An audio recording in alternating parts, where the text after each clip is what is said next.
Hey, how you doing? This is SEIJIHITO, the second coming, here to bring you another live stream, and we are back at it again, talking about the Africans and many of the things that are taking place, going directly on, and how it is that they specifically feel about Black Americans. Now, one of the videos that I want to bring directly to you, as you can clearly see, the title states that Ghana has Black American youths cleaning their dirty beaches instead of Ghanaians. There's an agenda to Africanize Black Americans and use them to build Africa. Why aren't Ghanaians cleaning their own beaches? Why is Ghana expelling Nigerians for begging Black Americans to invest and build? Right? So that is the title directly up there. So you're going to witness this, because at this moment in time, I can't showcase a moment where Black Americans would be like, all right, Africans, come directly over here so you can become a part of us and help us clean up our cities and our neighborhoods, right? So like I said, let's just take a look directly at this.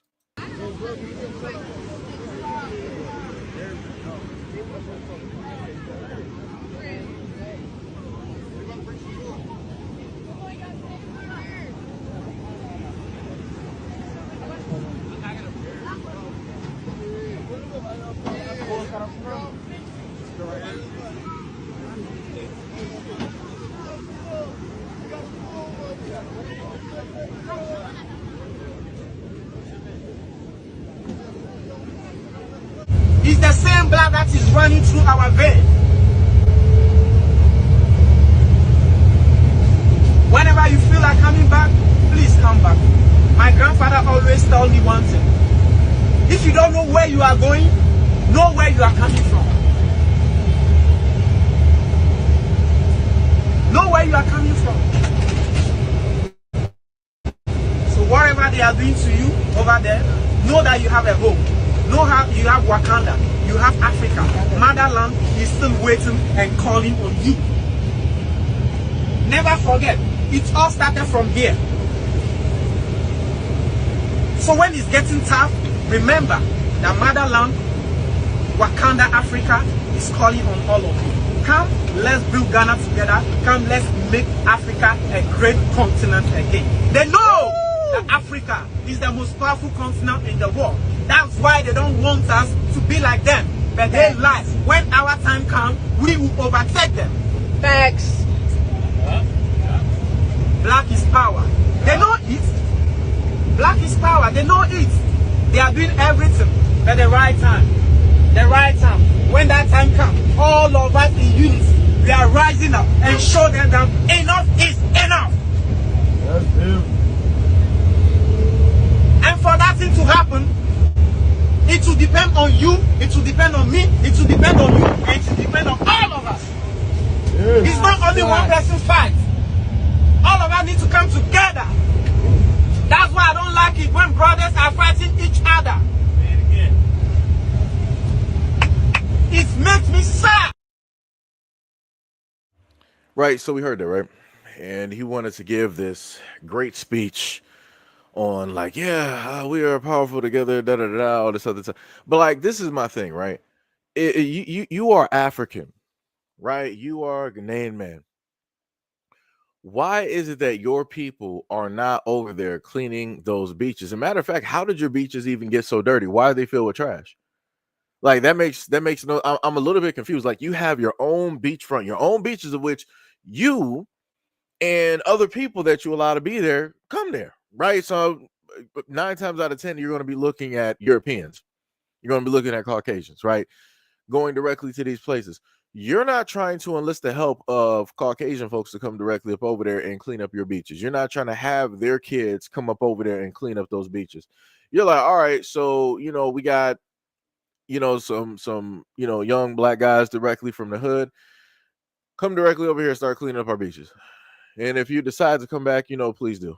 What are we doing? Like I said, never at a moment in time in my life have I ever seen fields of Africans coming through Detroit and be like, yeah, we're about to revitalize this. We're going to plant this. We're going to clean up this. We're going to pick up that. We're going to paint this and we're going to paint. I ain't never seen it. The main people that I saw rolling directly through black neighborhoods, cleaning up black neighborhoods are black Americans. Those are the folks that was doing it, right? Because it's our neighborhoods. These are our homes. These are our streets, right? So we're going to take pride in what it is that we have, and we're going to clean up, pick up, fix, paint over, plant trees, and do whatever it is that we need to do in order to beautify where it is that we live. That's what we're going to do. But that's not what I'm seeing when looking at these Africans directly over here. Like you literally have, in a sense, black American laborers working for free. Isn't this what we were already talking about before? Right? The same people that set up there and sold us are the same people that invited us back, and now we're over there working for free. How that work? Like, yo, that is crazy. That is diabolical. Like, what are we doing? Yeah, just like Chris said, it was like these are the same ones that sold us into slavery. Yeah.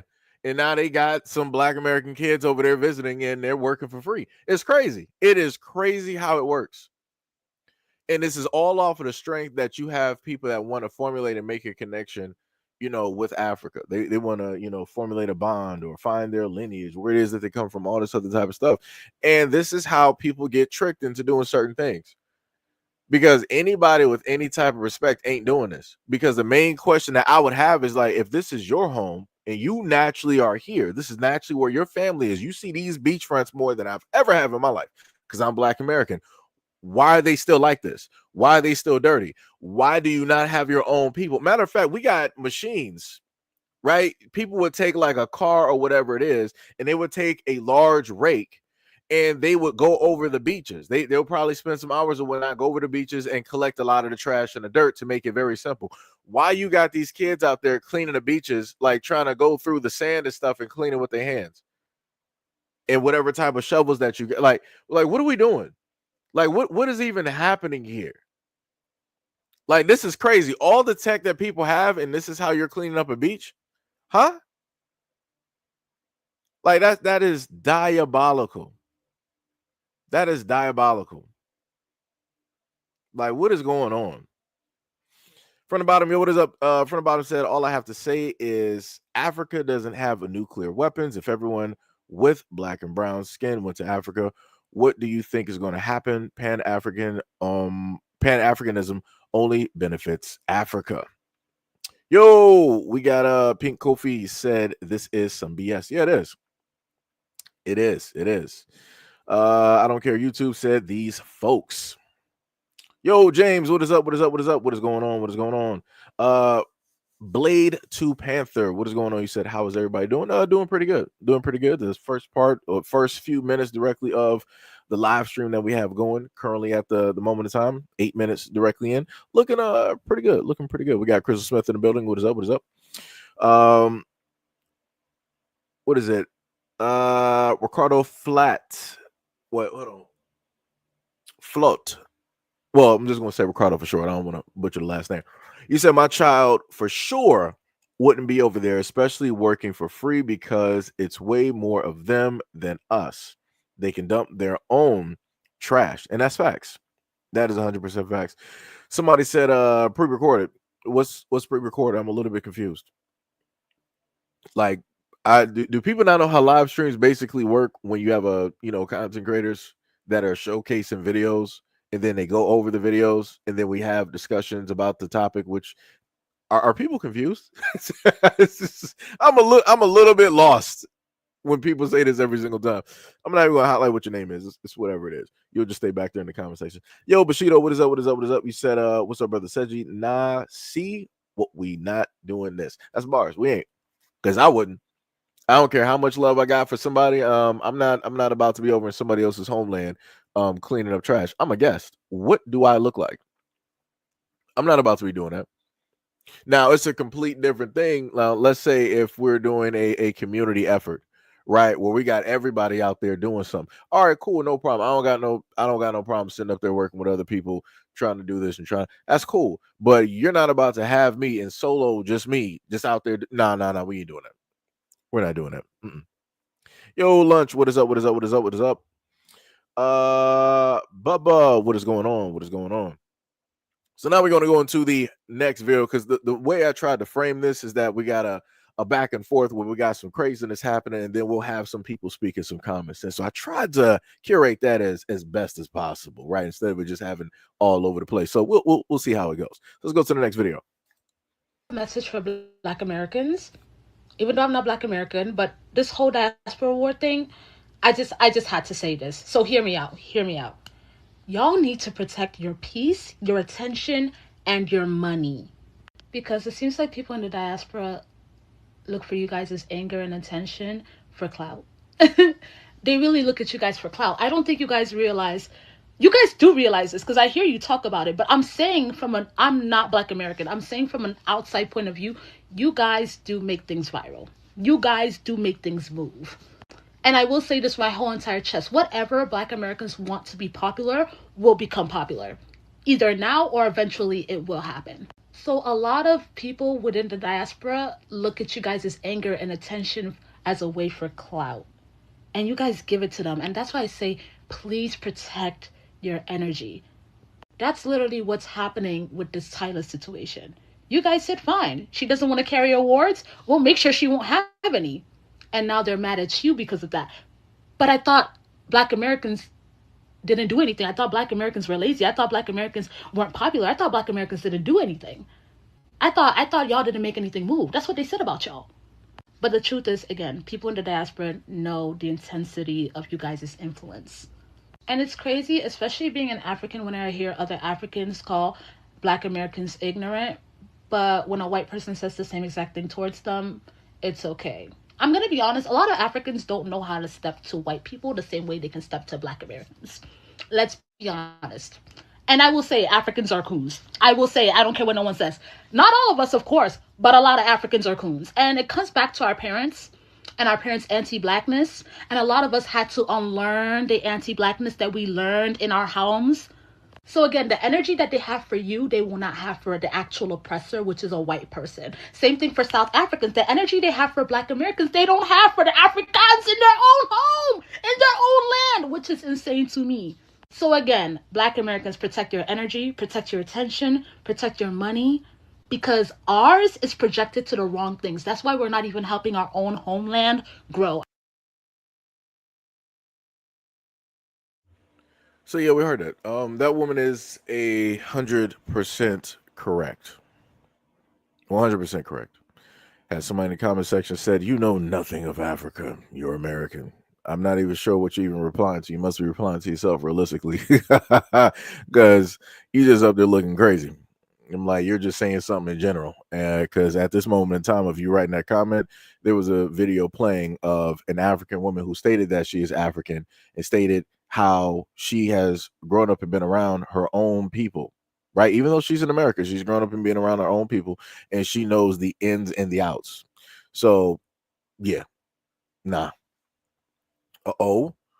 We got some people directly in the comment section wanting to be straight stupid. No problem. It will be a block party directly in here. You be stupid, say something stupid, move stupid, block, block, block, block, block. That's what's going to be happening.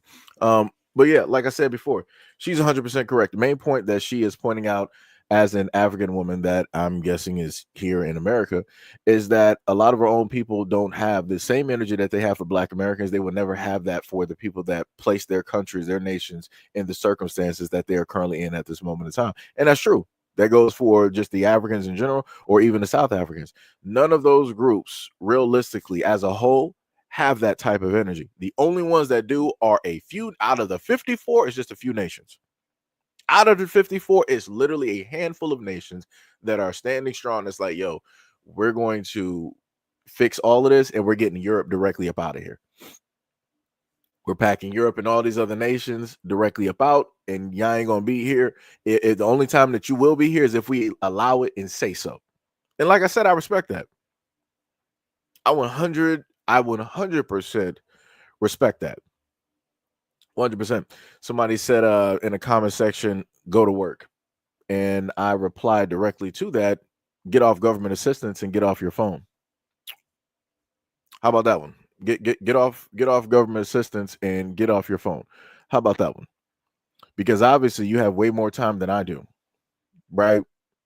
Just saying. That's some crazy work. But shout out to you for leaving that comment. And to the nether realms you will go. Blocked. So next, we will go directly to the next video. Wait, what was that? Can you please do a reaction video to the infamous Amanda Seals? I may do that. Like I said, I'm not sure how Jubilee reacts to reactionary videos in a sense. Because sometimes they get a little bit funny with some stuff. Because I saw Abba and Preach, they had to deal with some things, and that was about, I want to say, a year ago. And they normally do reaction videos. And there were some, some problems and some complications with some stuff happening because, again, a lot of these platforms, they start getting real stupid once they start getting large, and they forget how it is that they got that way. And that's because you have a lot of other content creators that talk about, do reaction content to their stuff, bringing more light and more eyes to their platform. So I might do it, I might not do it, we'll see. Shout out to Sean Williams. What is up? What is up? Yo, we got Brother Allen in the building with the $10 super sticker dono to the channel. Much love, respect, and appreciation. Much love for the dono to the channel. We got Wonders said, hi from Bronx, New York. Much love and respect to all of my FBA family. Much love, respect, and appreciation to you and yours as well. We got S&M said, can you Americans just leave us alone as South Africa? What are you even talking about? What are you do realize that the woman talking is African, correct? Like, that's how stupid this is. It's like the craziest part is that a lot of these videos you're going to see Africans talking, and y'all don't got nothing to say when Africans are basically speaking.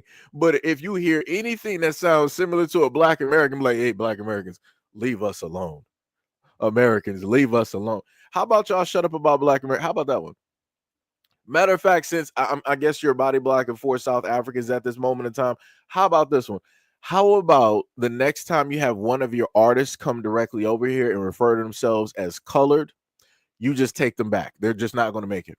How about that one? Because Tyla, who wanted to consider herself as a colored woman, a colored person, and we specifically told her, is like, yo, we don't use that terminology over here anymore. We've been deaded that terminology. You need to get away from that. You can call you can even say that you're a South African woman. Whatever it is that you want to, just don't use that term. She didn't listen. She felt that she was bigger than the program, and she was like, I'm going to call myself colored. I don't care how Black Americans feel, and this is why her album sales are suffering. And now you got you South Africans and even some of you other Africans directly out there trying to blame Black Americans for the reason that it is that she ain't selling. I thought y'all said that she was bigger than Black Americans.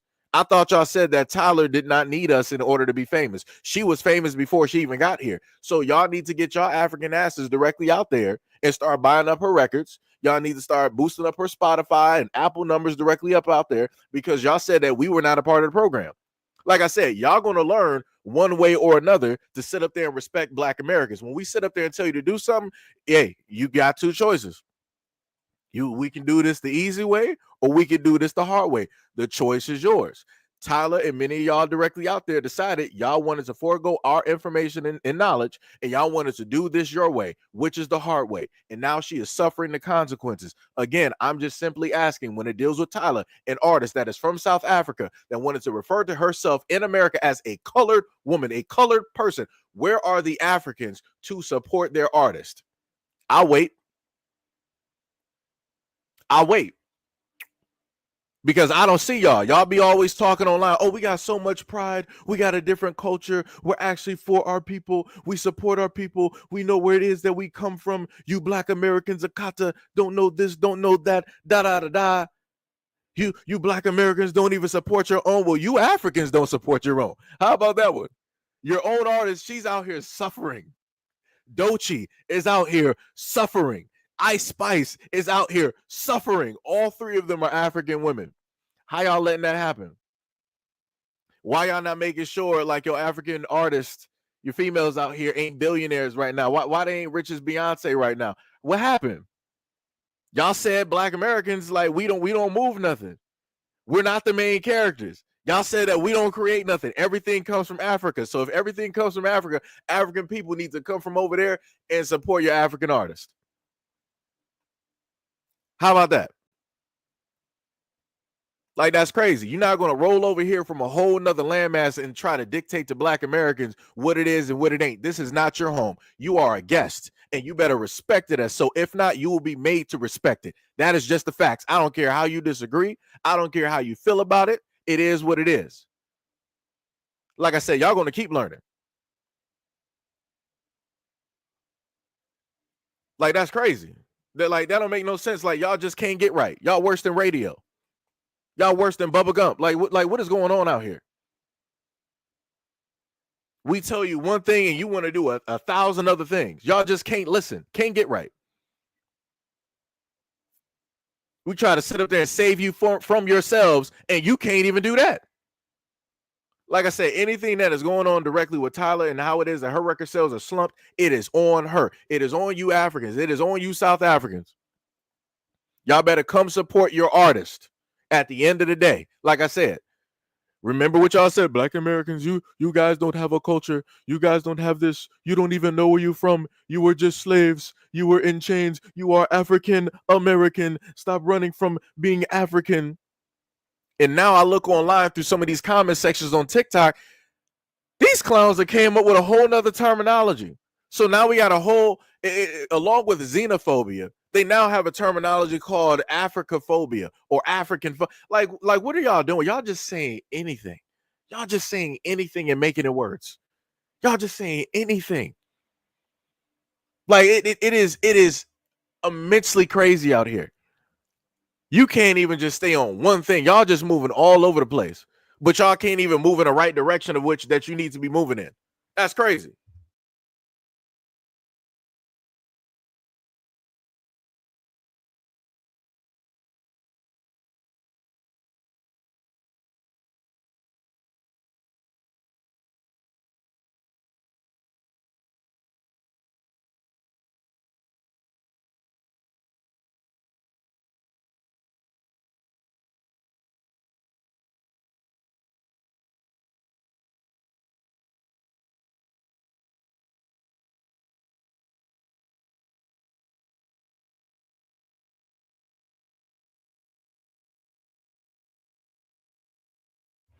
Yeah, like I said, like everything is crazy. Y'all going to sit up there and learn one way or another, right? The disrespect is not going to be tolerated, and obviously that's the whole thing that y'all got a problem with. And again, no, I want people to I don't want y'all Africans to get it confused. The same exact smoke that we got for y'all, we got that for the African Brits as well too.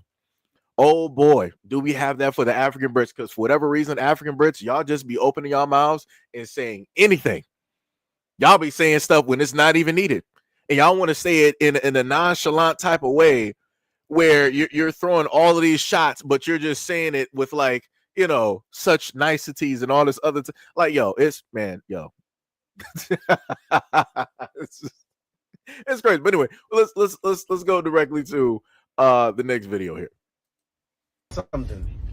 The Angolans, we can't even talk about anybody else because our country is so fed. We only hope for 3 things: that people know where Angola is in the map. 2, that people stop asking us why we speak Portuguese. We got colonized by Portugal, all right? We not happy about it, but it is what it is. We here. 3, that we go back to the glory days that we was the king of basketball in Africa. Angolans, every Angolan know, TV is a no-no. Hey, TV is a no-no. We don't want nothing to do with it. You see how I found out 21 Savage was British and then they tried to kick that nigga out? We clocked that shit. We not doing no TV, nothing, no YouTube. The third and last thing on why these actions don't make sense. We visit our colonizers' country. And one thing about our colonizers' country, they'll be openly racist. There is no person in their right mind in Angola who experienced racism from Portugal then go get up and move their family to Maine. That's not happening. We either moving to Texas or we moving to Florida. That's it. We ain't got nothing else. We don't want the middles. We don't want the Midwest. We don't want nothing. So this is why I say, I am sorry. We do not claim that nigga know that we know who he is. And frankly honest, his actions and his bloodline actions don't make sense. So going back to what this brother said, obviously he said that he's Angolan, right? So this is why this brother is specifically talking about the Amanda Seals situation where she was going against all of the quote unquote I want to just say melanated, but just for better reference, the black conservatives that are there, because a lot of them are immigrants, and that's the main thing that I be talking about.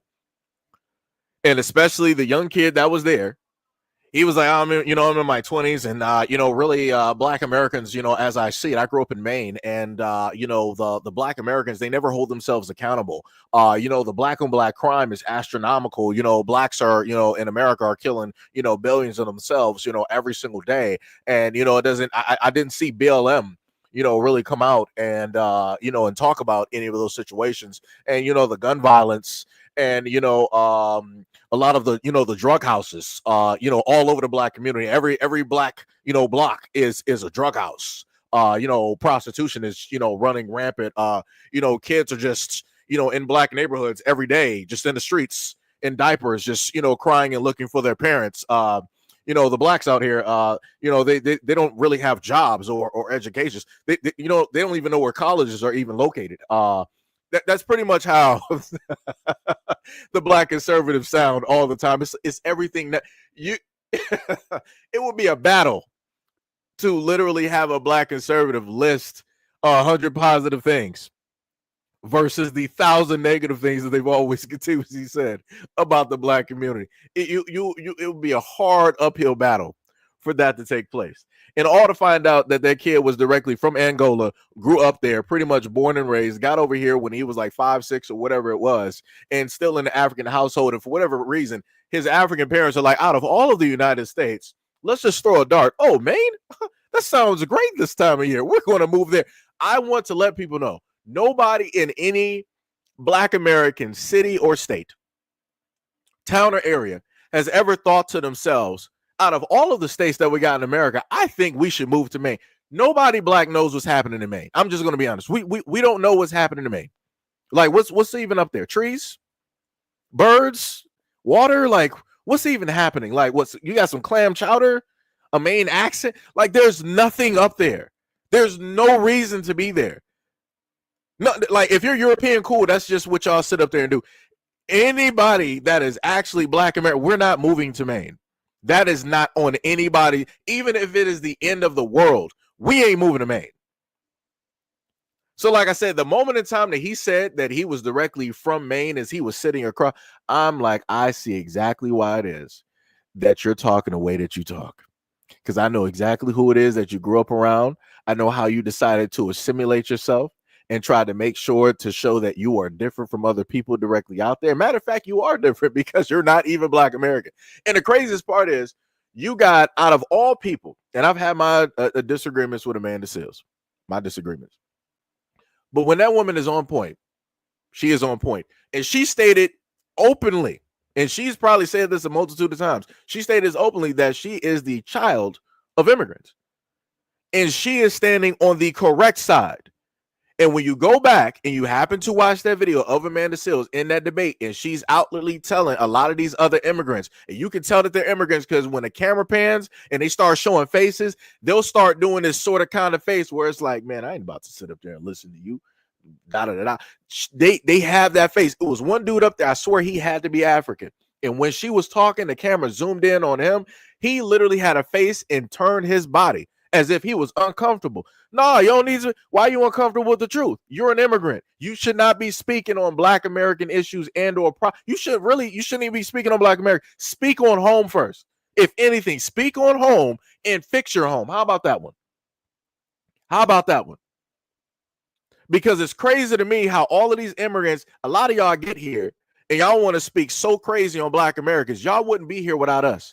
How a lot of Africans want to say like, oh, everything started in Africa. You are from us. Don't run from us. A lot of you Africans got to understand that basically we are Africa here. How about that one? You would not be here if it was not for us. You would not want to be here or move here or even raise children here if it was not for us. We literally laid out and made a red carpet, and you decided to bring your wet, smelly, muddy feet directly up over here, and you didn't want to wipe off nothing before you hit that carpet. You're just rolling through, walking in people's houses, putting your feet on people's couches. You being the utmost disrespectful all over the place. And then on top of that, you don't even want to try to assimilate directly with us. You want to assimilate with the other folks.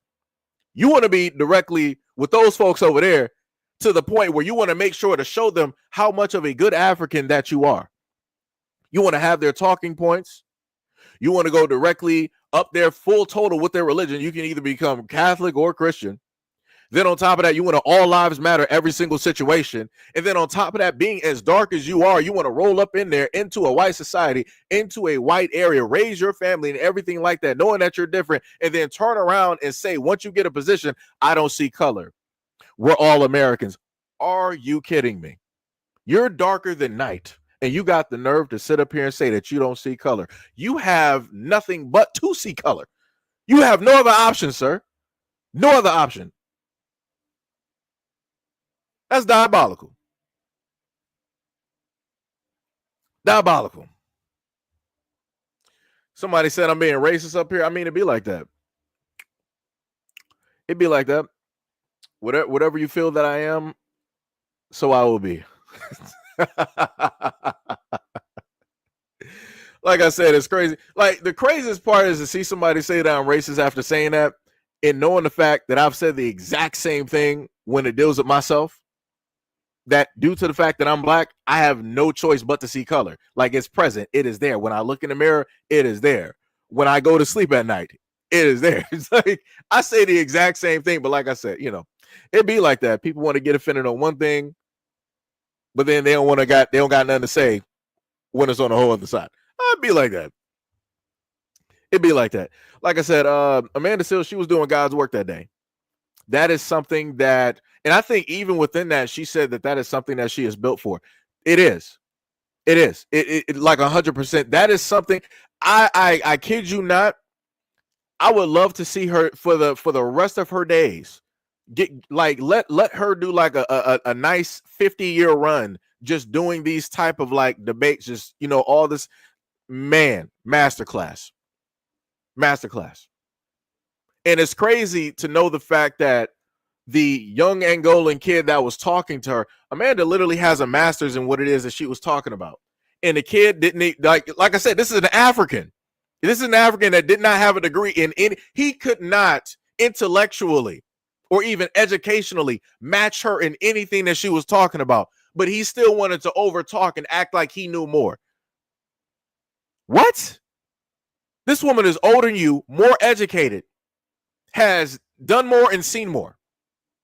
It is impossible for you to be somebody in your early 20s thinking you're going to outmatch that. No, you're not. Just shut up. Just sit up there and throw your hands up. Give it up to Jesus. Give it up to God. Whoever it is that you believe in growing up in Maine. Give it up to that Lord and Savior and just let them take the wheel, because it's done for you. You are getting fried and cooked.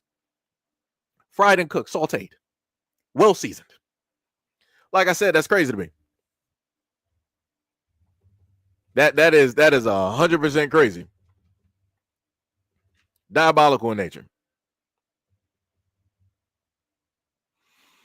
Let me see what else we got up here, because let me see. Somebody said just subbed. Hey, much love, respect, and appreciation. Somebody said, I don't know what his topic started. LOL. I mean, it's directly up there in the title. I'm a little bit confused on how people don't know what the topic is. Somebody said I sound stupid. Well, you're going to sound stupid directly in the shadow realm. I got you, no problem. You only got to worry about wiping off your feet. You just out of there. Somebody said I'm talking end times. I don't even know what you're even referring to, because we're on a whole different conversation and topic at this moment in time. Somebody said I'm black and I'm proud. Bars. 100% bars. What else we got?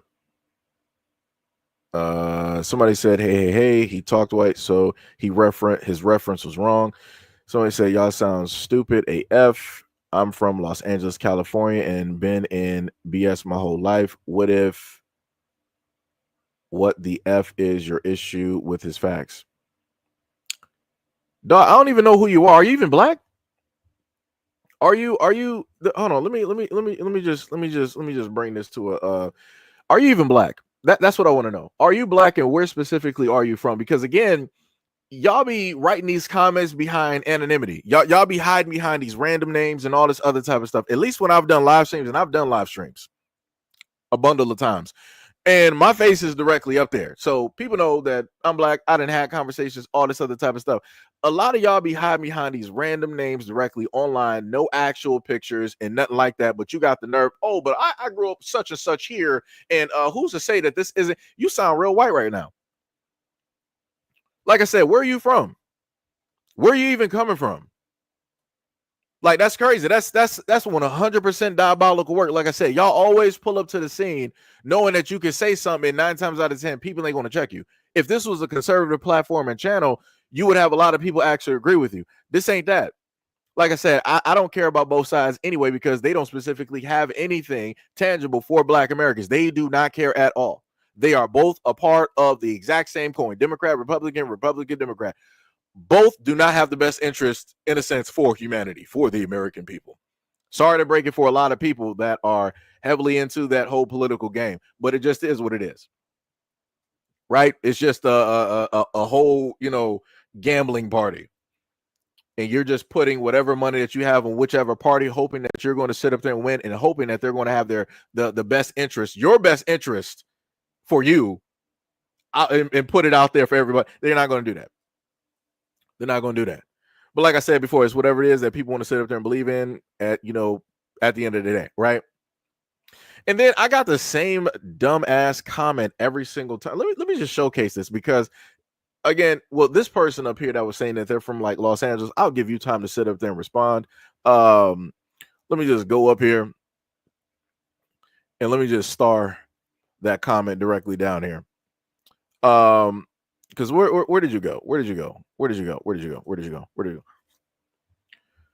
go? For anybody, we got 299 people here, and I'm guessing a nice percentage on the short area is white folks. White folks, what is y'all problem? What specifically is your problem with hearing a Black man talk to the point where you automatically internalize something? You feel that, oh, this person hates you. Why are you looking for some type of validation? I'm not looking for validation from you. You're supposed to be the masters of the universe. You're supposed to be the strongest of the strongest, right? You didn't modernize and built the world and added this and added that, and nobody else created more than you've created and added into the world more than what you've done, right? So why is it that I always see the sum of you directly on this platform, right, which is a Black platform, coming here and looking for some type of validation? That's crazy to me. Shouldn't you be looking towards your other white men directly out there for validation? Shouldn't you be looking towards your white women out there for validation? Why would you be coming directly to me for some type of form of validation or love? That's crazy to me. It's not up for me to sit up there and love you. That's not my job. That is not my job. It's great. You're alive. You're doing well. Whatnot. Whatever. That's it. That's as much as it says their moves. That's as much as we're doing. Because it makes no sense for me to invest energy in me that is better used for my own people, and then just decide that, okay, I'm going to forego my own people. Let me just put all of this great, beautiful energy directly on white folks because they need it. Nah, I'm not. Miss me with that. I believe in symbiotic relationships, right? And I also believe in trying to help those who can't necessarily help themselves. White people, y'all got all the help in the world. You built America, right? Nobody else built it. You built it yourselves. So within that, you should be getting love directly from that reflection, right? Something that you built, right? Something that your forefathers and all this other time, that's love right there, right? Y'all founded that. You established it. You built it. You modernized it. You built it into what it is currently at this moment in time, where everybody around the world wants to be, right? That's your look of love, right? That is your book. Why are you here? Why are you here? Like, that's crazy. That is diabolical. 100%. Like, that's not, and like I told y'all before, for anybody who's been here throughout the weeks that I've been doing live streams, I kid you not, I always get these comments where, and I had somebody up there try to tell me, like, that's not what anybody is saying. Oh, I got somebody said that I sound so ignorant. What? How do I sound ignorant when somebody is basically making a statement of which is something that I didn't even state? Like, none of these conversations are even, y'all ain't even a focal, like, do y'all not even realize like how crazy this is? I literally titled this dealing with, like, Black Americans cleaning dirty beaches, because in Ghana, that was like the first video and more. None of these videos have nothing realistically to do. Y'all ain't even, white folks, y'all ain't even a topic here. So I'm not even sure how y'all just become a victim and y'all start feeling a certain type of way and y'all want to try to label or throw something in there to try to make a considerable whatever, trying to basically say that somebody's racist. Like, what are we doing? What is even, where is the confusion here? Confusion. Somebody is confused directly out here. Like, this is ridiculous. Somebody said I will continue to donate whenever I need to, but when it is time, guess what? I'm going to stand up and I'm going to do what I have to do. I'm not exactly sure what you're referring to, but okay. Ms. Kimberly Lynn said you're speaking facts on Republicans and Democrats. Yeah. Like I said, and you know what the funny part is? Let me just highlight this. This is the part where it becomes about white people, right? For the white folks directly out there, 274 people, there's quite a bit of y'all directly in here. I done specifically told y'all directly over this YouTube space how the Democrats and the Republicans basically do y'all. Y'all be getting done dirty. And y'all still sit up there, y'all still out here voting.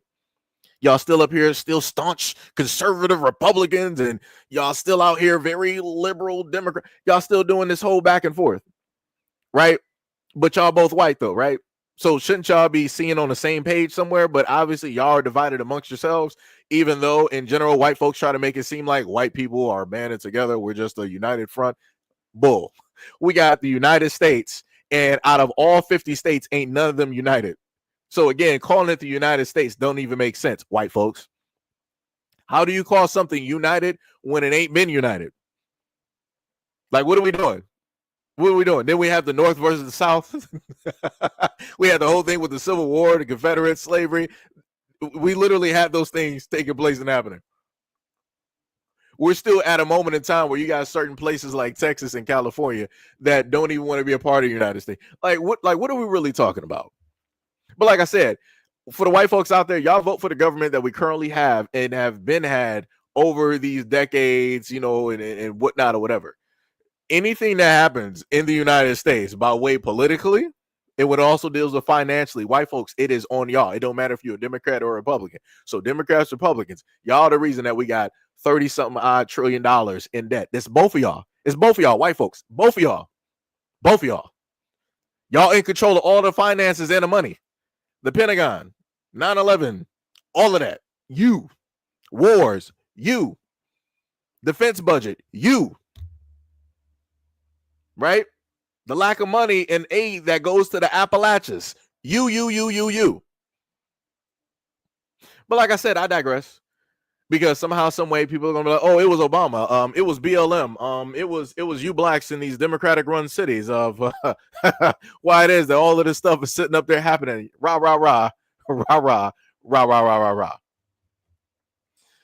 Somebody, Douglas Bates said, welfare you. Actually, dummy, the first person that was actually on welfare was a white woman. The first person that was on SSI was a white man. I need you to actually shut up and actually educate yourself. But matter of fact, you're not even going to be here long enough for that to happen because you're automatically getting banned because you're a dumbass. So you're out of here.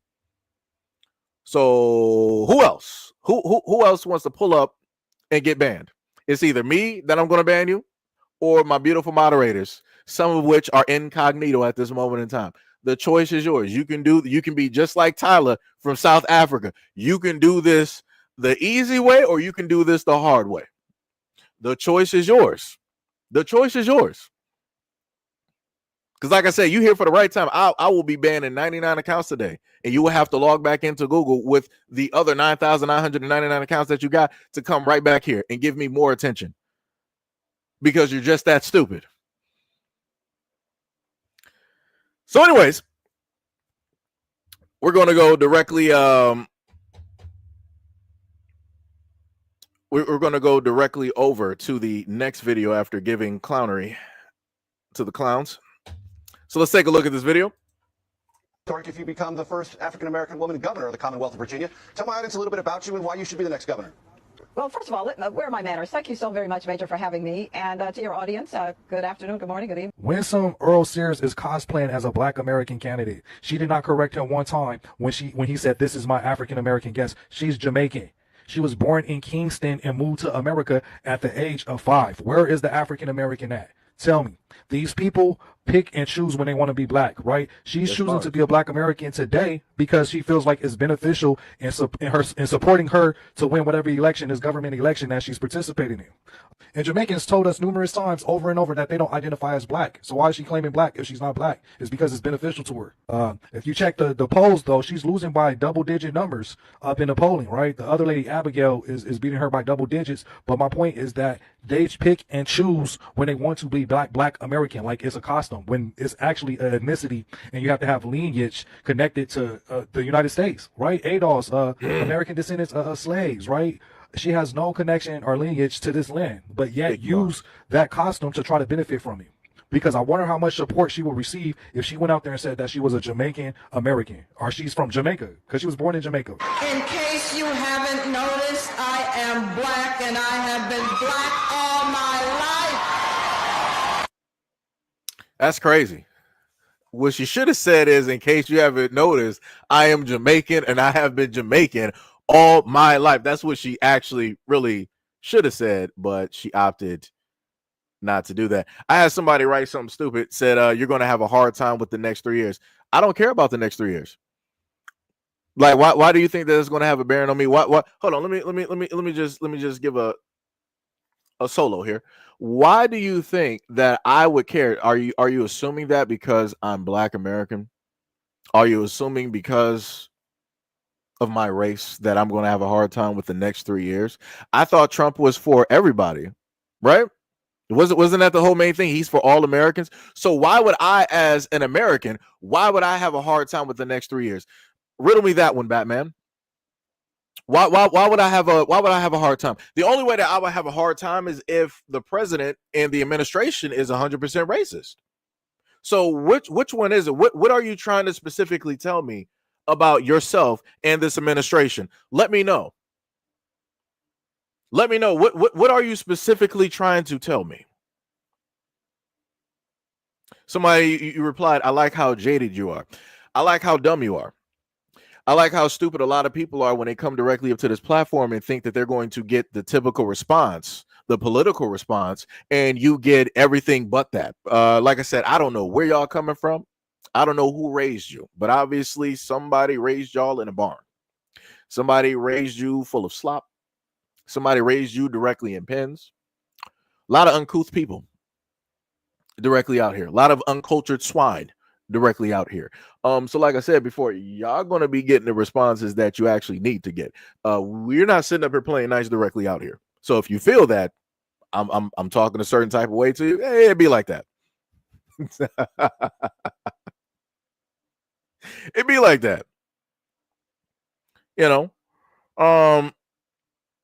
Somebody said, bro, do you know about the Mission 2025, which white Christian supremacists have made? I mean, I know about a lot of stuff, but I also know how everything is getting affected. I'm going to assume, let me look up close.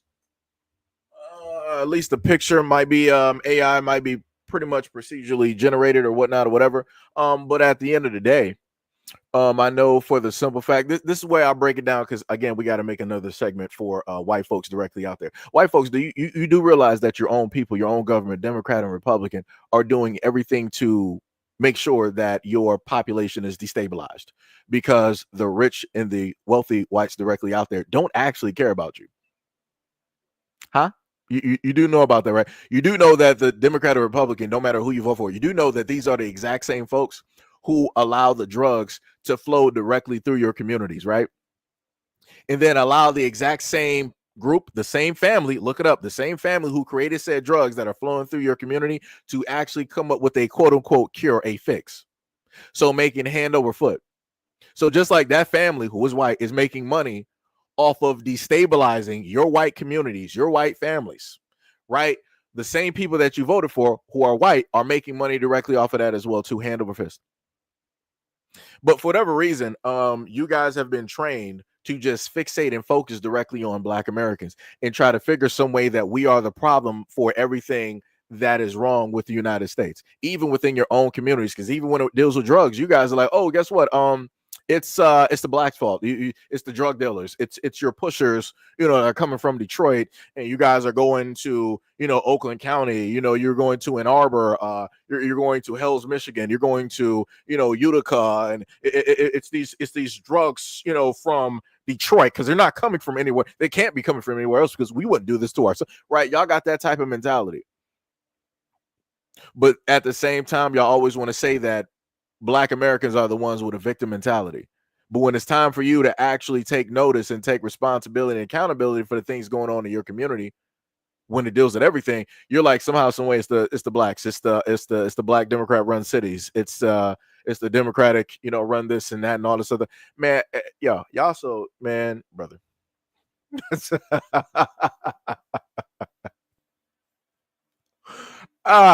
And then on top of that, to the other person that wanted to bring up the next 3 years, I'm like, you do realize that they got people, Republicans in office right now, that are talking about the fact of trying to figure out a way to slide in, to rewrite, and be able to allow a president to serve 3 terms. As long as you didn't serve 2 consecutive terms, as long as you didn't serve 2 consecutive terms back to back, which Trump didn't do. We all saw it, right? In reality, we all saw that Trump did not serve 2 consecutive terms. They are basically stating that because there was a break, and if they write this into legislation, that the next time that what is it, 2028, when they got to run for president again or whatnot or whatever, Trump will be able to run again and basically win.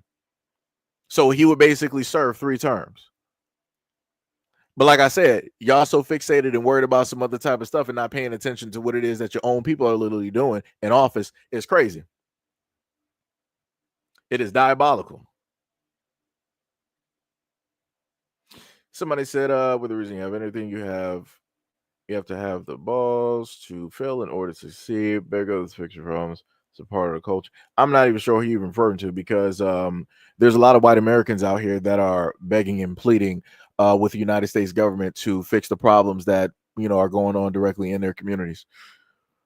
Right. I could have sworn during the pandemic, it was a lot of white folks out there screaming that they needed a stimulus check in order to survive. I could have sworn that during the economic fallout back during 07, 08, 09 and different things and as such, the housing crisis, there was a lot of white Americans sitting up there crying and going directly to the government. Daddy government, we need you to help us. We need you to help us with our house, our 200K, 300K homes. We need you to save our families. And the government looked from the rooftops and looked down and said, no. And they bailed out the banks and they bailed out the car companies and other businesses before they even thought about giving you one iota of money. So before you want to talk about anybody begging, you might want to sit up there and look at white Americans first. Because like I said, this is your country, right? You built this. You established this, right? You founded this. So, like I said, it'd be like that. Somebody. Wait. I'm not even. I'm going to watch you for a minute. I'm going to start your comment. I'm just going to watch you in the background for a minute. I'm going to wait to see if this specific person says anything else even more stupid. I'm just going to wait. Let me see what else we got. Somebody said, bro, you actually don't know what you're talking about. Jamaicans, Dominicans, Haitians, Haitian Americans is all from the same culture. Bro, stop hating because you don't like the politics. Dog, do you even know? Hold on. Let me just give a reference point of what this guy is talking about, right? This guy is talking about this video that was specifically here. I myself, as a content creator over the years, have pointed out Africans who have decided to run politically, and usually they'll happen to run conservative. And they'll decide to do this whole thing of that we're all American and get rid of Black history and all this other. Man, dog, miss me with that. I'm not trying to hear. And then you got the nerve to sit up there and put, out of all people, you wanted to roll up in this. You wanted to put Dominicans, me no black. I've literally worked with Dominicans. And I'm like, yo, we got a Black brother. He was like, no, I'm not Black. I'm Dominican. Miss me with that. So miss me with the whole thing of you trying to tell me that I don't know what it is that I'm talking about. The people that you are literally listing on this list, I've worked with, had conversations with for over 4 years. And you're going to pull up to the scene talking about, I don't know what it is that I'm talking about. When I've also not only given my own experiences of things that people have said to me who are Jamaican and all this other type of stuff. But I'm also putting videos out there of other Jamaicans when it is that they want to talk about Black Americans, when it is that Africans and many others want to start talking negatively. You know what I noticed though is that a lot of these same groups that you listed, they don't have the same energy on talking positivity about Black Americans. They're not talking about positive stories. They're not talking about love. They're not talking about admiration. They're not talking about a symbiotic relationship. Why? Because that's not going to make them no money.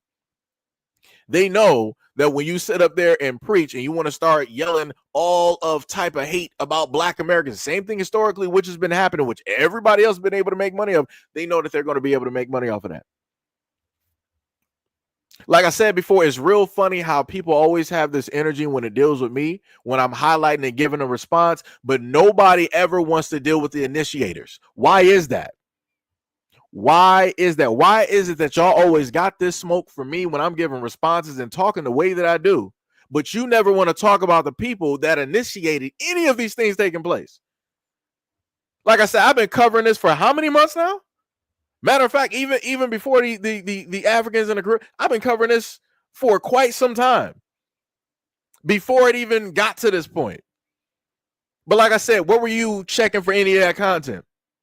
Where were you to check any of those content creators? Matter of fact, at this moment in time, you can happen to type in some stuff into TikTok and you can go through if you want to and check those content creators. You're not going to do it. You're not going to do it because I know you won't. Like, that's crazy. That is crazy.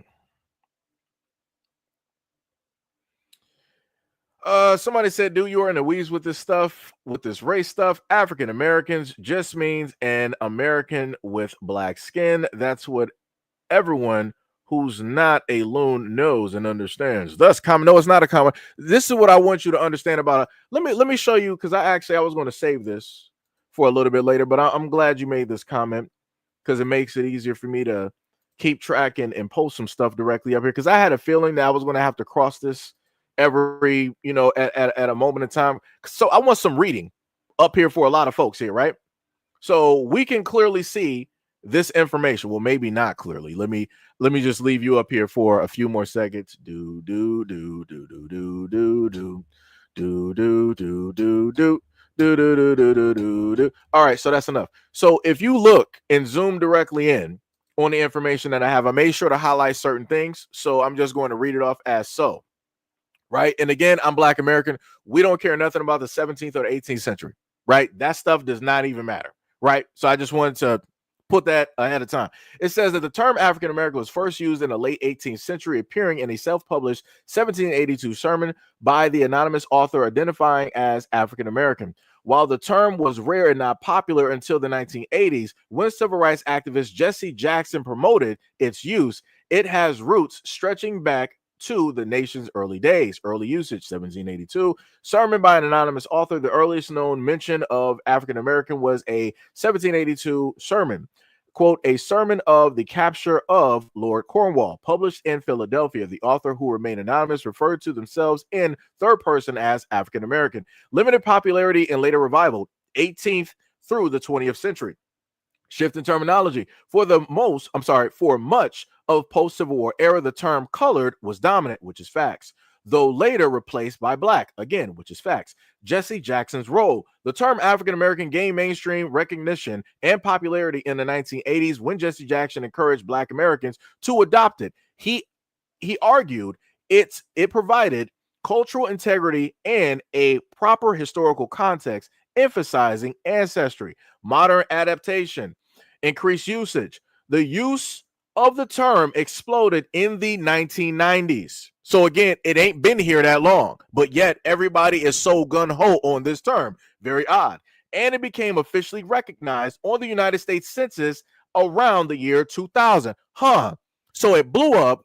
It got started somewhere in the 80s, late 80s, somewhere in that nature. Nobody was really watching it, right? So then later on, something happened during the 90s. It took hold at that moment in time. And then it didn't get added to the census until the 2000s.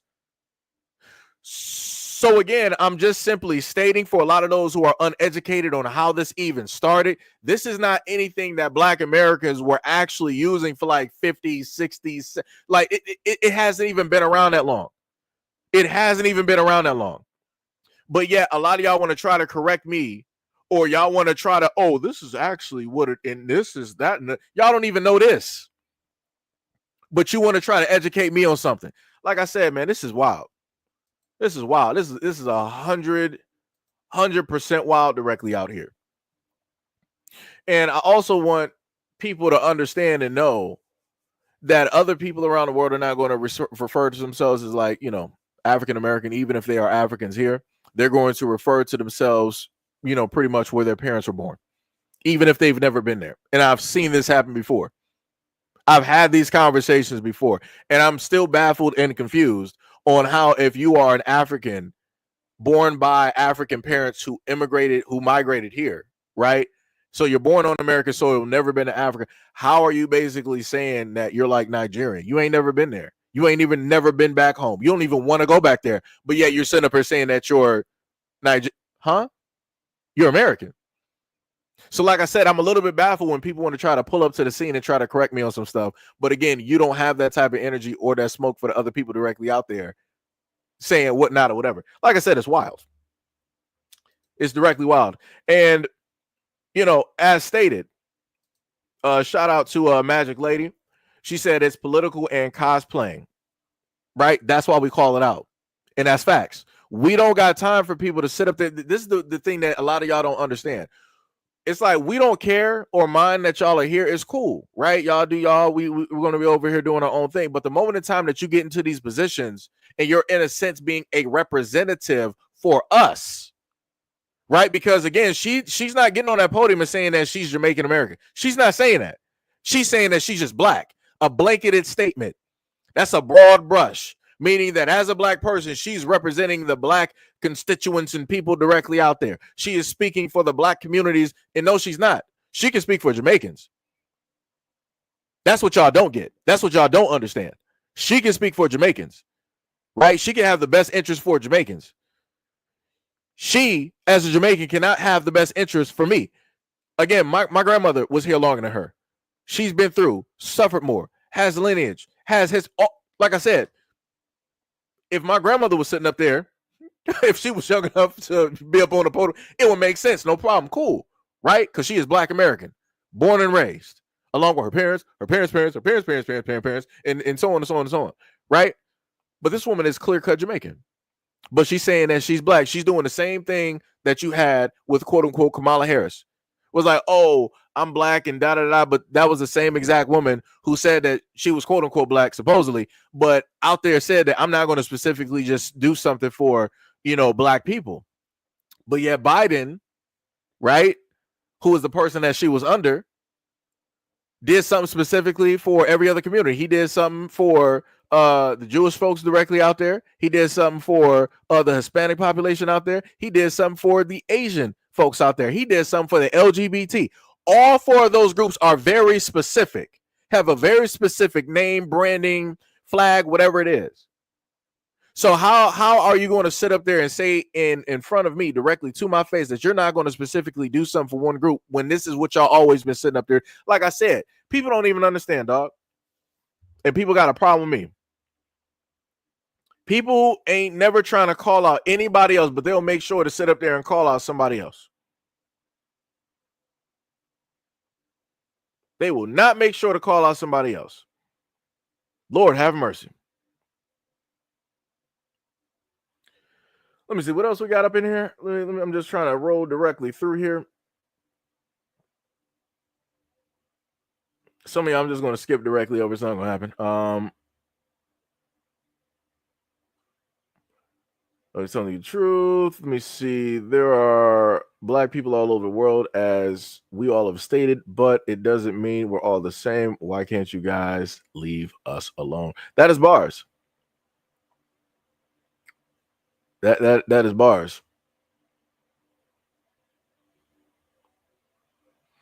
You said Black Americans are different is ignorance. How is that? How is that ignorance?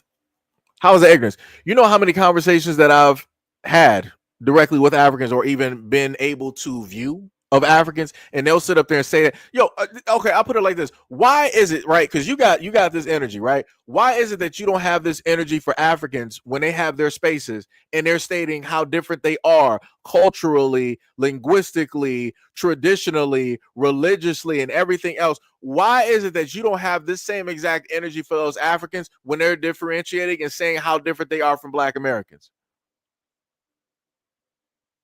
Huh? Like, that's crazy. Like, dog, if you're into like the whole thing of like, yo, Pan-African, that's cool. That is cool. That's great. That is great for you. Kudos. Let me clap it up directly for you. That is what you want to do. That's what you want to believe in. I have no problem. My thing is, as somebody who is obviously younger than you, I'm not going to be trying to work with people at this moment in time of people who want to continuously keep disrespecting. I don't have time for that. I don't play with that when it deals with my own family. And I'm not going to sit up there and play with it when it deals with anybody else. So if you don't understand that, then we don't have nothing to talk about. You're not going to understand what I'm saying and where specifically it is that I'm coming from. Because what I'm looking at is that other Black people here in America, Black Americans, some of y'all are completely fine with other people disrespecting y'all. And y'all just want to push it to the side and be like, oh, no, that's just them. That's just, how many more times are you going to, how many hundreds of thousands of times are you going to just keep saying that that's just them? That's just them. How many more times are you going to keep doing that? Versus actually taking a stand, putting a line directly in the ground and be like, all right, man, we do love you, but you've been disrespecting us way too many times. This is where we stand directly on that. You can come over to this line a moment in time that you start actually showing us some type of love, respecting. Y'all don't even want to sit up there and do that. Y'all just keep ignoring and ignoring and ignoring, and then y'all want to turn around and say that Black Americans are the problem. Black Americans are the issue. Black Americans are the most divisive when it deals with this whole diaspora war. Man, miss me with all of that, dog. I don't got time for disrespect. Obviously, y'all got time for it. I don't. Y'all can sit up there and keep allowing people to disrespect you all you want to. I'm not about to be doing that. And I do not give a damn who disagrees with me. Like I said, that is crazy. That is diabolical. Shout out to Mo. Like he said before, there are free tickets. Anybody that want to sit up there and jump and get stupid directly into this comment section and say something you don't need to be saying, they got you. They got tickets directly for sale, and they will sell you those tickets. And you will be seeing after images of the ones that came before you. Like, yo, that is crazy. That is diabolical, man. But like I said before, some of y'all are like, and this is why I keep saying, some of y'all sitting up there writing to me are way older than me, and y'all should know better. Y'all should be able to sit up there and take us. Y'all done came from bloodlines of people that were closest to like the civil rights era and all this other type of stuff. And y'all still up here no matter what information is being given on how disrespectful people are talking to y'all. Y'all still talking about, oh, no, man, I'm not going to mind that. That's just a few. That's just a few. The craziest work is that you'll sit up there and say that if the Africans or the Caribbeans disrespect you, oh, it's just a few of them. But when it deals with black people in the Black community, you'll be like, oh, see how our own people sit up there and do us? See why we got to treat ourselves like this? Why family got to sit up there and like I said, you don't even have the same energy.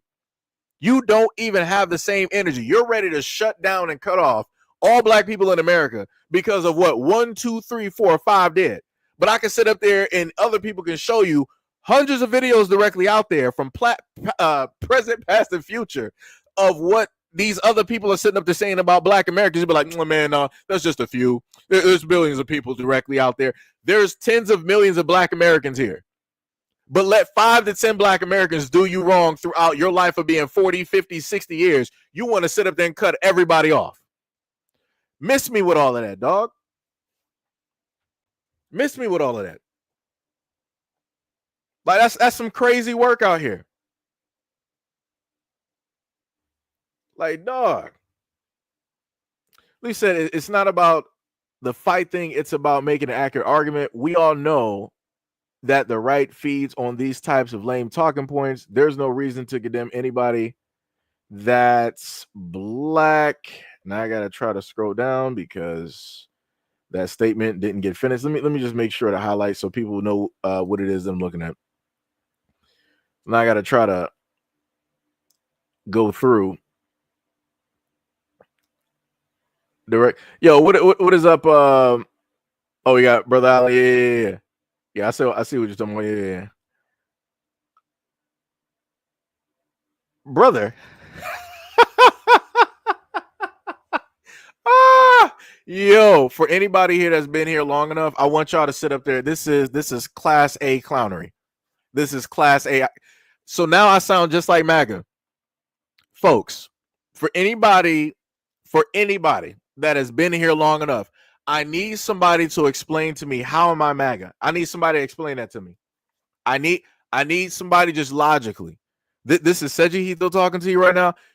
I need you to logically explain to me, how am I MAGA? Out of all the videos that I cover and talk about on this platform, on 2, 3, whatever, how am I MAGA? I need somebody to do that real quick. Because like I said, this dude is older than me. Brother, you should know better. You just literally talked about, in a sense, a lack of education. You talked about ignorance and all this other type of stuff, misinformation. But then you roll up to the scene and do exactly just that. You just said that Republicans do these type of talking points and put this type of information out there and rah to make people believe a certain type of thing and throw names out there, right? Incorrectly, right? Betting and banking on the uneducation of a lot of people not to look stuff up, right? I'm just adding more stuff in there to make what you said sound good, right? But then you come up to the scene and said, you sound just like MAGA. Wow. So I'm a conservative now, guys. I am a conservative right ringer. I said ringer. Winger, right? That's crazy. I'm now a Trumper, guys. I didn't even know this. I didn't even know that this. When did this happen? What's this dude's name? So Will Handy. When did I become a Trumper?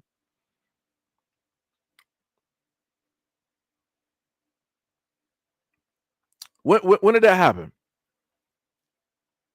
Will Handy. When did I become a Trumper? Let me know.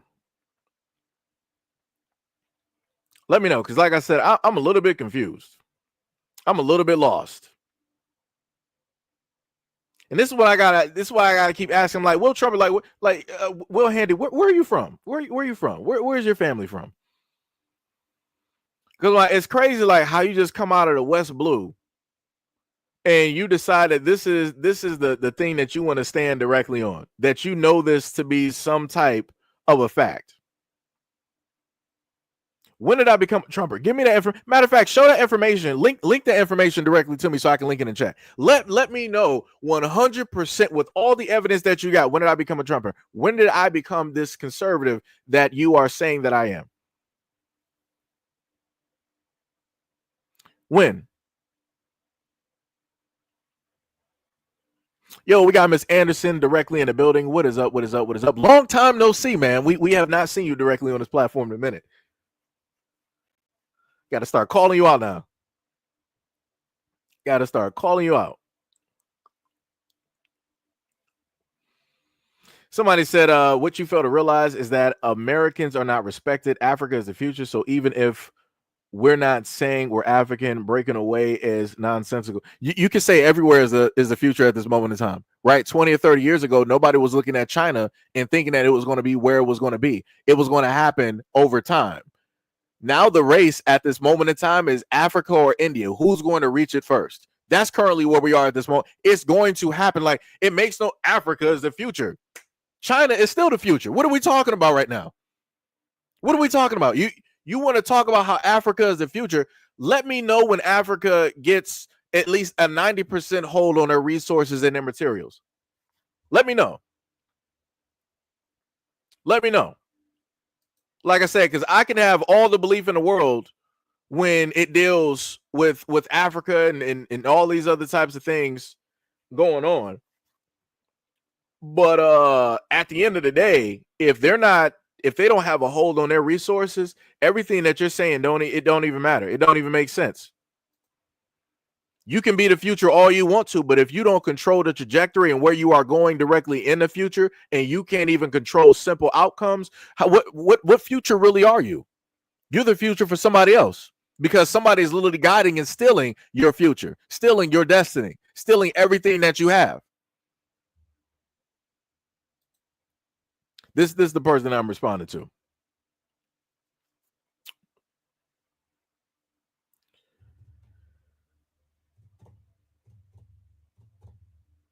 Let me see. Yeah, I'm still waiting for that dude to sit up there and let me know where am I MAGA? When has that happened? Like I'm still waiting. I want the information directly up here. I'm a MAGA conservative directly up here. Like I'm waiting. I'm 100%. I am waiting.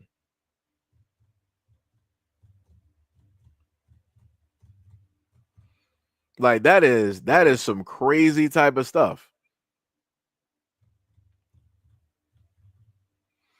Yo, DC, what is up? What is up? What is up?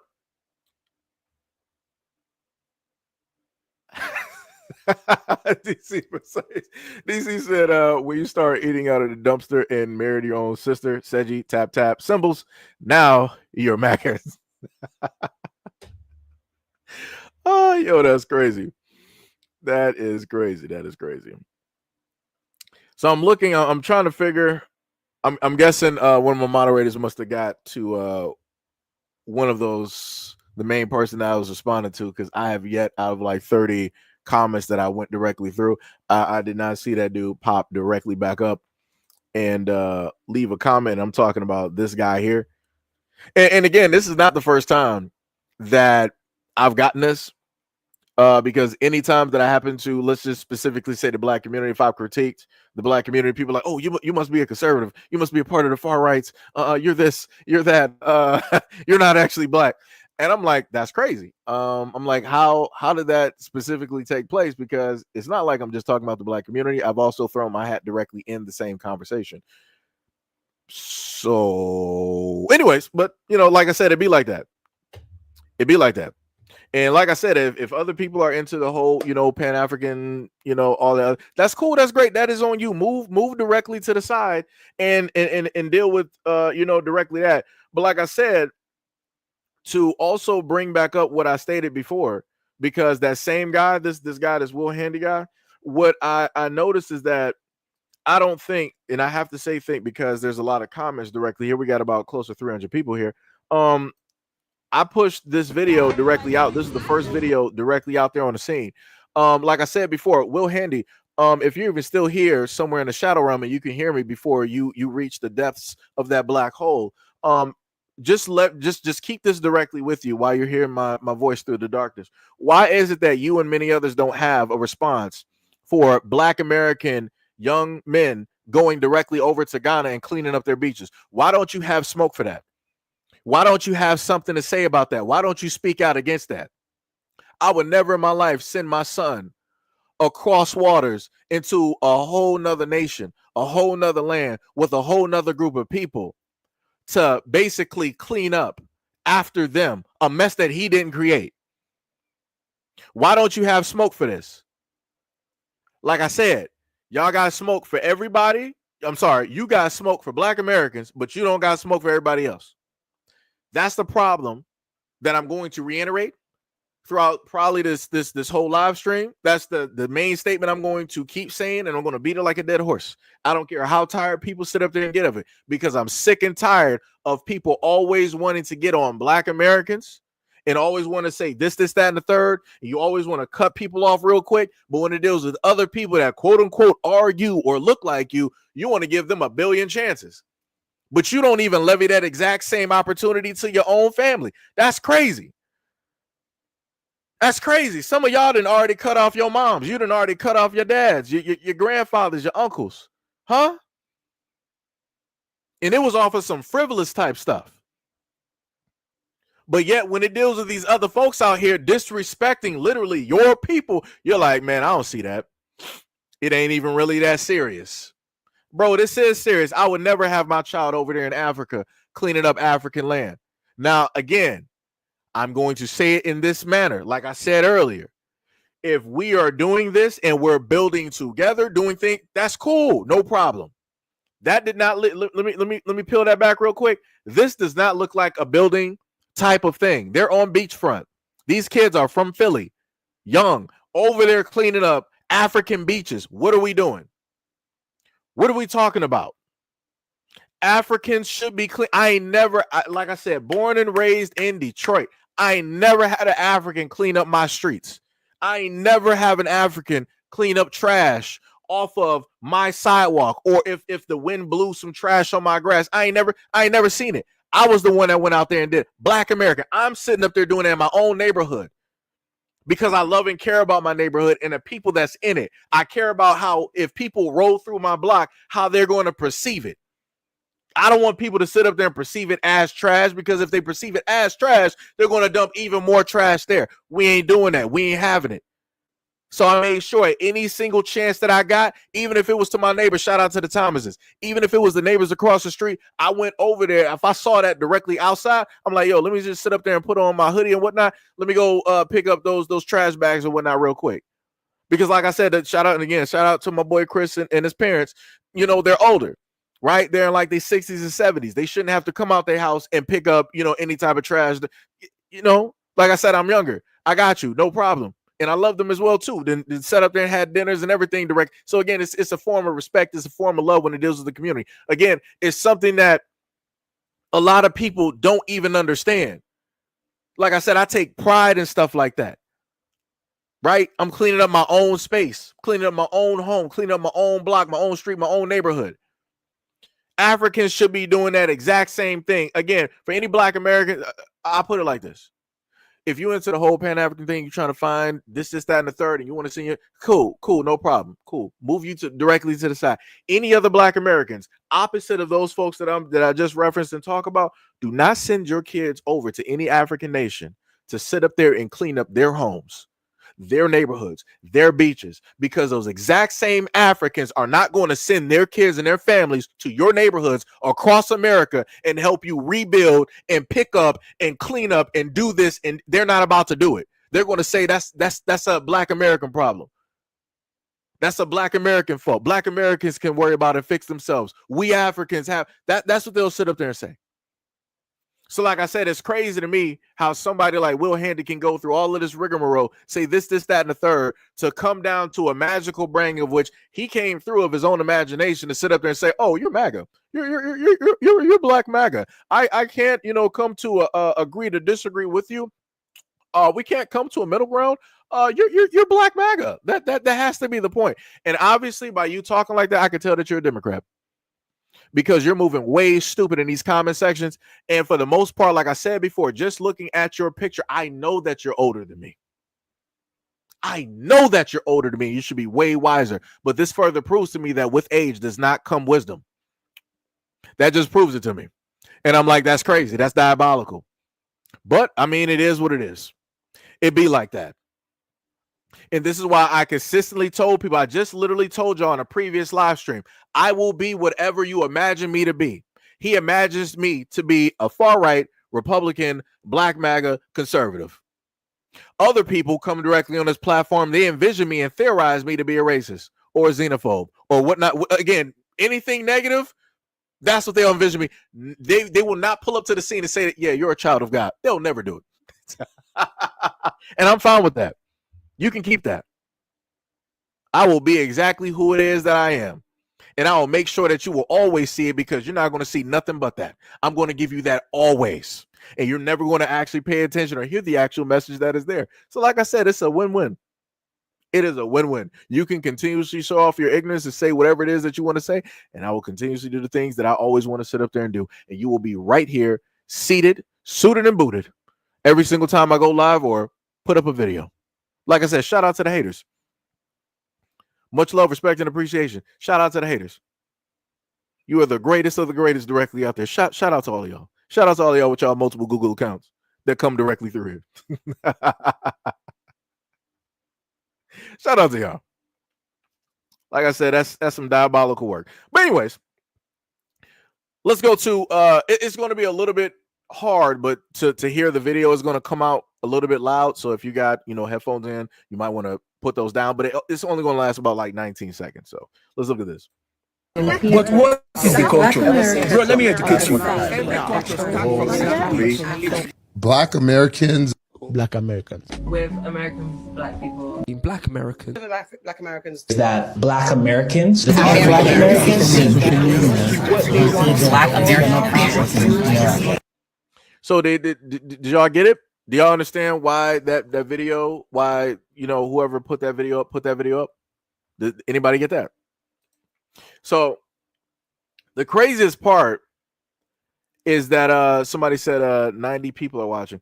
You're watching only on one channel. You're watching on one angle at this current moment in time.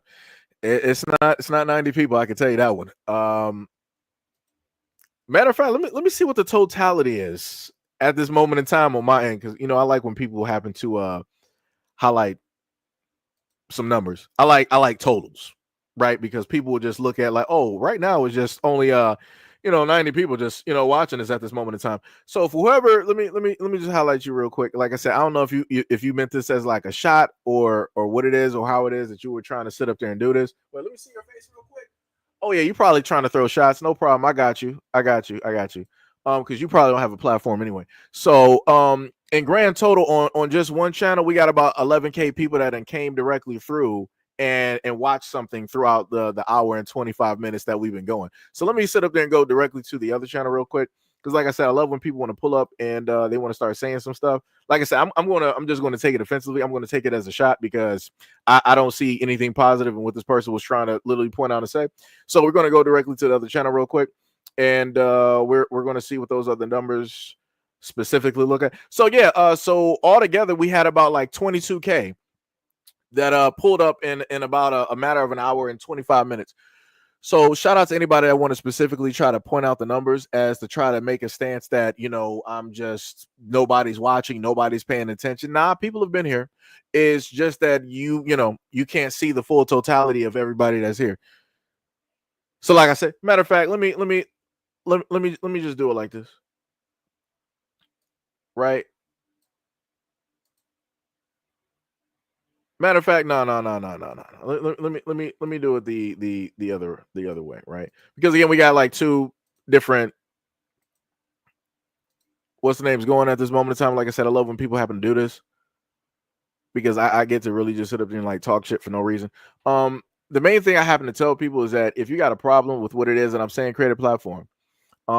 If you don't like what it is that I'm saying, again, create a platform. It's not that difficult.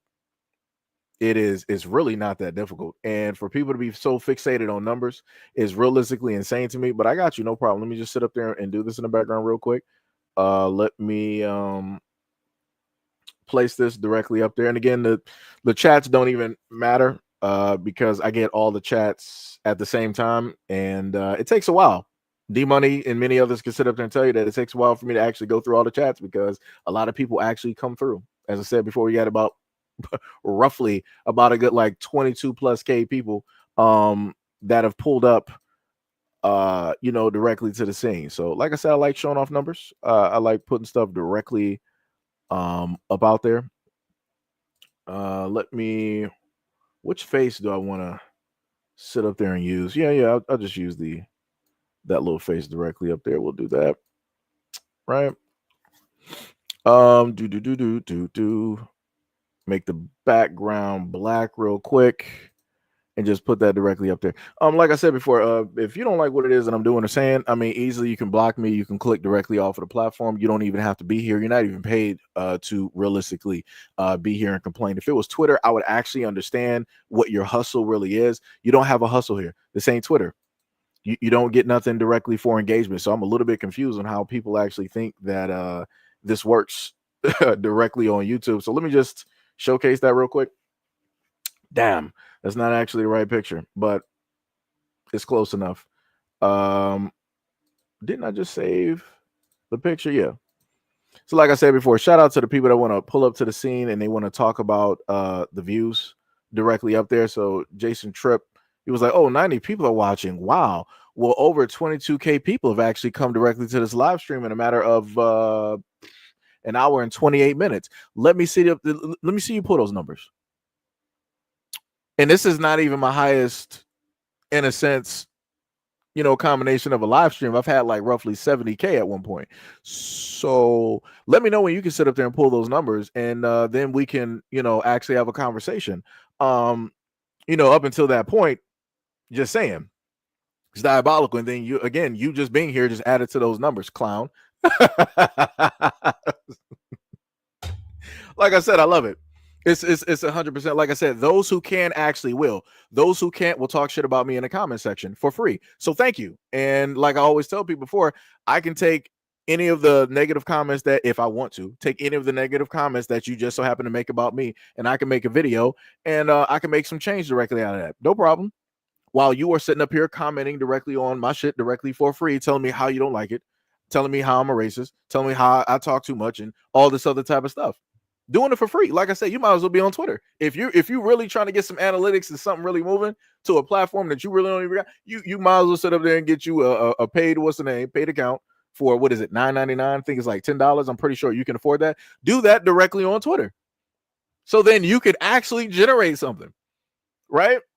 Like I said, it's crazy. It's diabolical, you know, how that works. Man. Let me see. No, actually, I like to take my time out to deal with foolishness. Right? Like I said before, if people want to clown, we can make this one big circus, but I'm going to be the ringleader, and you are going to be sitting up there doing all the heavy lifting and the work. It's not going to be me. I'm going to be the one with the whip. Like I said, this ain't the 18 and the 17. Like I said, there's only one person around here that will be being the master of masters here, and that is me. Like I said before, it'd be like that. It'd be like that. And you're paying attention to my rant, and then you're complaining about somebody else. Do you understand how dumb you are and how you literally make no type of sense? Yeah, good job. You could have been anywhere else in the world, but you decided to be here with me. This is why I happen to go on these little tangents and these rants throughout my live streams. Y'all make it so easy. Y'all make it 100% easy. And then on top of that, y'all decide to pop up when conversations don't even have like, it's crazy that when I'm talking about Black Americans and Africans, y'all want to pull up to the scene. And y'all want to start to try to make stuff about yourselves. So I'm like, all right, no problem. We can make this one big circus. I can throw focus directly on y'all. Y'all ain't gonna like it though. So, like I said, it'd be like that.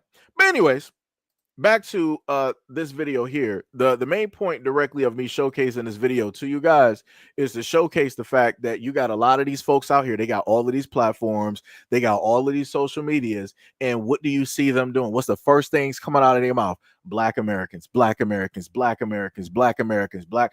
Why are y'all talking about us? Don't y'all got anything else better to literally mention and talk about? Why are you not talking about home? Why are you not talking about culture? Why are you not talking about family? Why are you not talking about traditions? Oh, that's right, because nobody cares. You don't even care. So the easiest way to make money on social media at this moment in time is to talk about Black Americans, and that is facts. Ain't no other group out here able to generate this amount of money for anybody else out here on this planet, and that is facts. Like I said, mainstream media been doing this for how many decades? They've been talking about Black Americans in a negative light, always showing off negative stories versus other groups directly out here. So like I said, I know what I'm talking about. I know what I've been watching, right? I know what's being pushed directly out there. That's crazy. That is diabolical.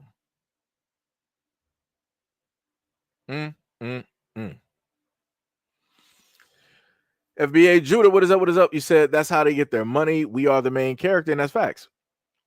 And they're the main ones out there sitting up there saying, "Oh, Black Americans, you think that you're the main characters? You think that the world revolves around you?" I mean, well, obviously something does. Something to the point where you've taken notice and you wanted to try to make sure to tell us that we are not that. So obviously something must be true. Because if it wasn't true, you wouldn't be focused in on us. You wouldn't have anything to say. You wouldn't be moving your mouths. You wouldn't be making us the main story and the topic whenever it is that I go directly on social media, right? But it be like that. It be like that. Somebody said, I am so lost. I guess I am lost. No problem. Yo, we got Mr. Rand in the building. What is up? What is up? What is up? What is up? Matter of fact, what I could have sworn. Yo, Mr. Rand, didn't I could have sworn, didn't I have you as a moderator? I could have sworn. Aren't you a moderator on other channel? Let me know.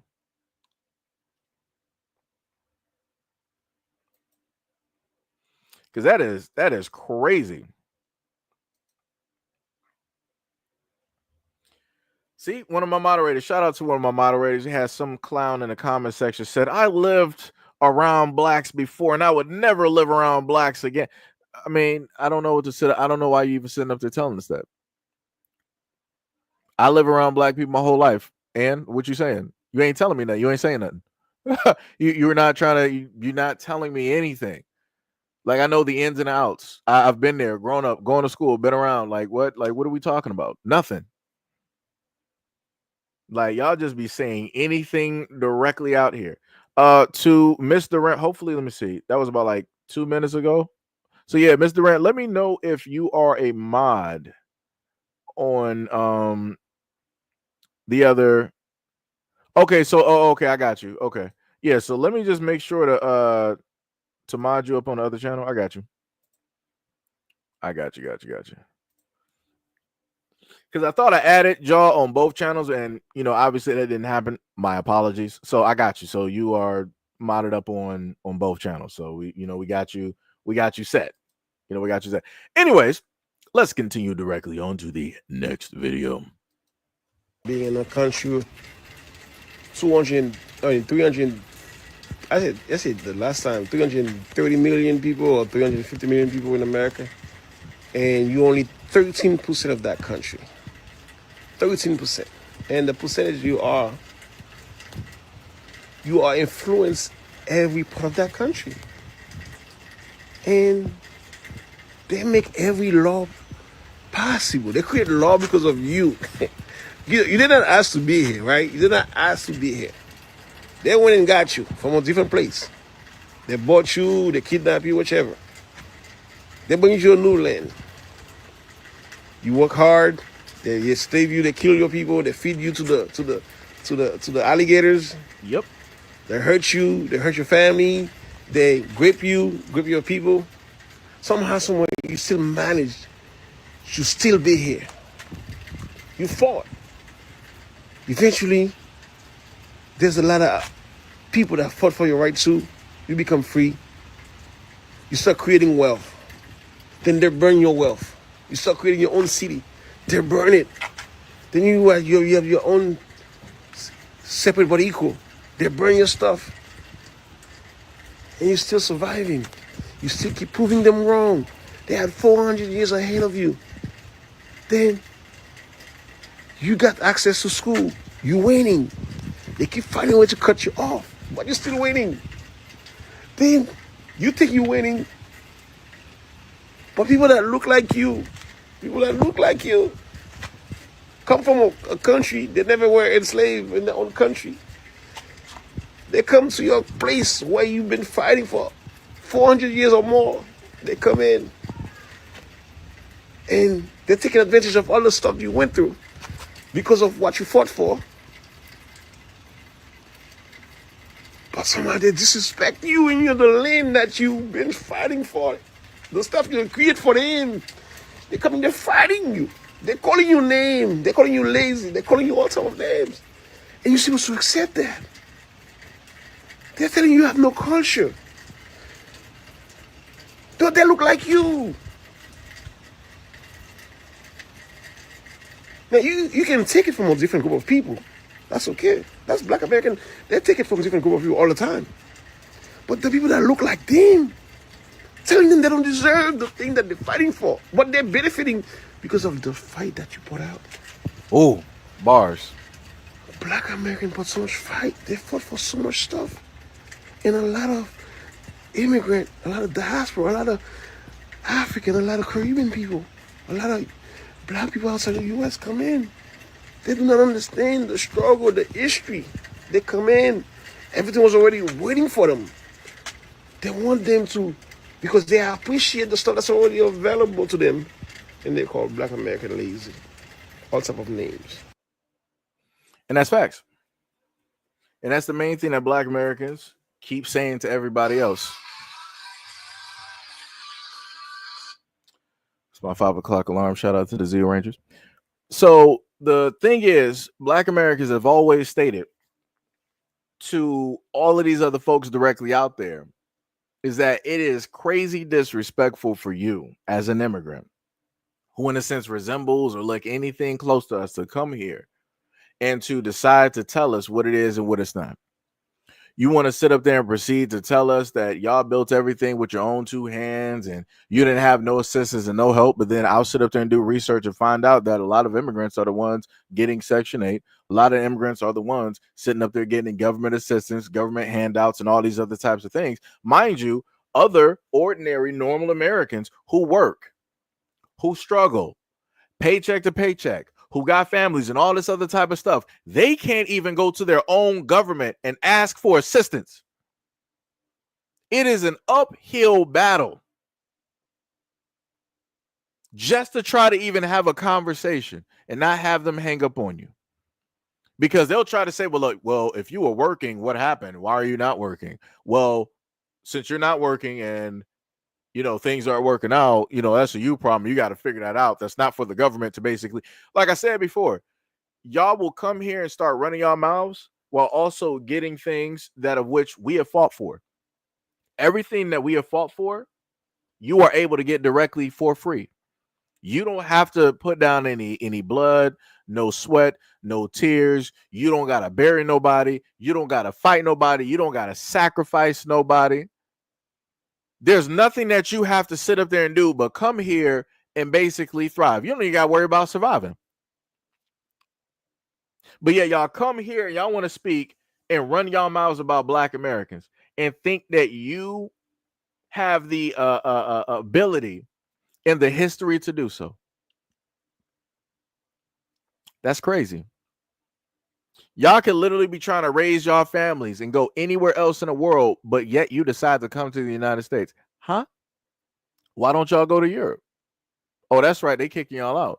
They tightening up on those visas. Up there in Poland, they don't really like y'all up there, and they letting y'all know that they don't really like y'all up there. And in many other great deal of places for the African men out there, they letting you know that they don't like you out there and they don't like you around their women. They sitting up there telling you. Over there in China, I did a video about three or 3.5 years ago when it dealt with the pandemic, where Africans who were over there in China, the Chinese were kicking y'all out of apartments and stuff and shutting down y'all businesses. I ain't really see y'all have smoke for them as a whole. I didn't see fields of Africans on TikTok. Oh, this is outrageous. This, that, and the third, the Chinese and rah, rah, rah, rah, rah. Because mind you, you got Asians over there. You got the Chinese over there in Africa. And just like how they was kicking y'all out in China and shutting down y'all businesses, they doing the exact same thing in Africa on your own land and mistreating you at the same time, bringing slavery back. Diabolical. I never thought in all of my life that I would be in, going through the 2020s and I'd be seeing videos of African men sitting up there getting whipped by Asian men. That's crazy. Being told by Asians and Indians there that you can't come to the store. You can't come to this school. This is for the Chinese. This is for the Indians. Wow. Y'all got the nerve. Y'all got the nerve and the audacity to come here and have y'all noses up at Black Americans. Huh? How'd that happen? Where they do that at? Where they do that at? Y'all got people over there right now taking your gold along with your corrupted government.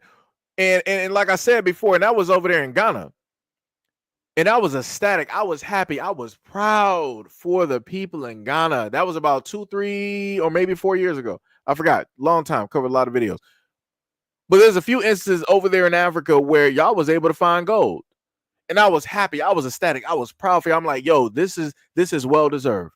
Y'all deserve, out of all of the stuff that y'all done got robbed, out of all of the minerals and its resources that have been taken and stripped directly from you, you have something that is on your land that your people can now take in, and it can change the whole landscape for you. It's almost like they found vibranium. But you know what the African government did there? They was like, oh, to any of the people that came there to that gold mound that was just recently found and took gold, the government, it is owned by the government. We are sending the military, and any and all people that took something, you need to return government property. It is not yours. Huh?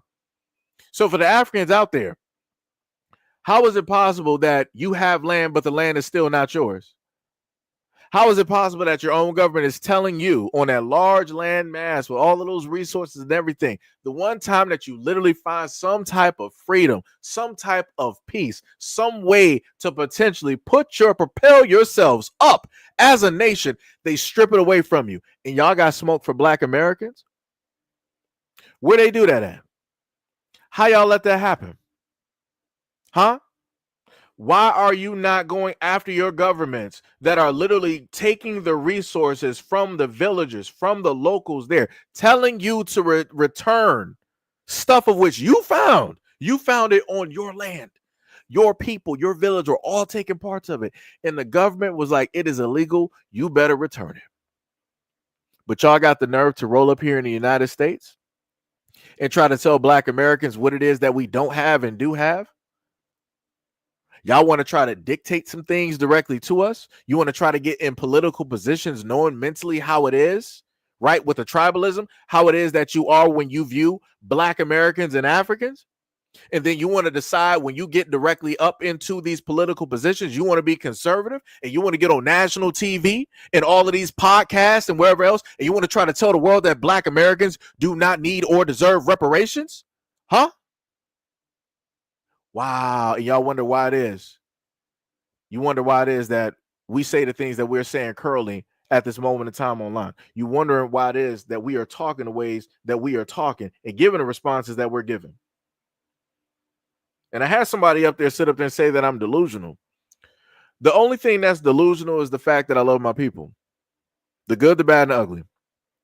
Out of this whole channel, that's the one main consistent thing. I love my people. So if I'm delusional because of that, then so be it. So be it. I will be somewhere in the ethos, in the aether, and I will be there with my delusional self while I'm looking at my people and doing the exact same thing that I've always been sitting up there doing. Like I said, we are different. We are clear cut different, and people do not understand it. People do not get it. That's some crazy work. That is 100% crazy work. But like I said, it be like that, you know. I can at least safely say that with the feelings and everything that I have, everything is coming directly from the core. It's coming from every fiber of my being. And you know, I mean the things that I just so happen to say. Right. Regardless on people disagreeing, you know, with it or not. Matter of fact, to highlight that disagreement part, right? There's a where is it? Where is this it?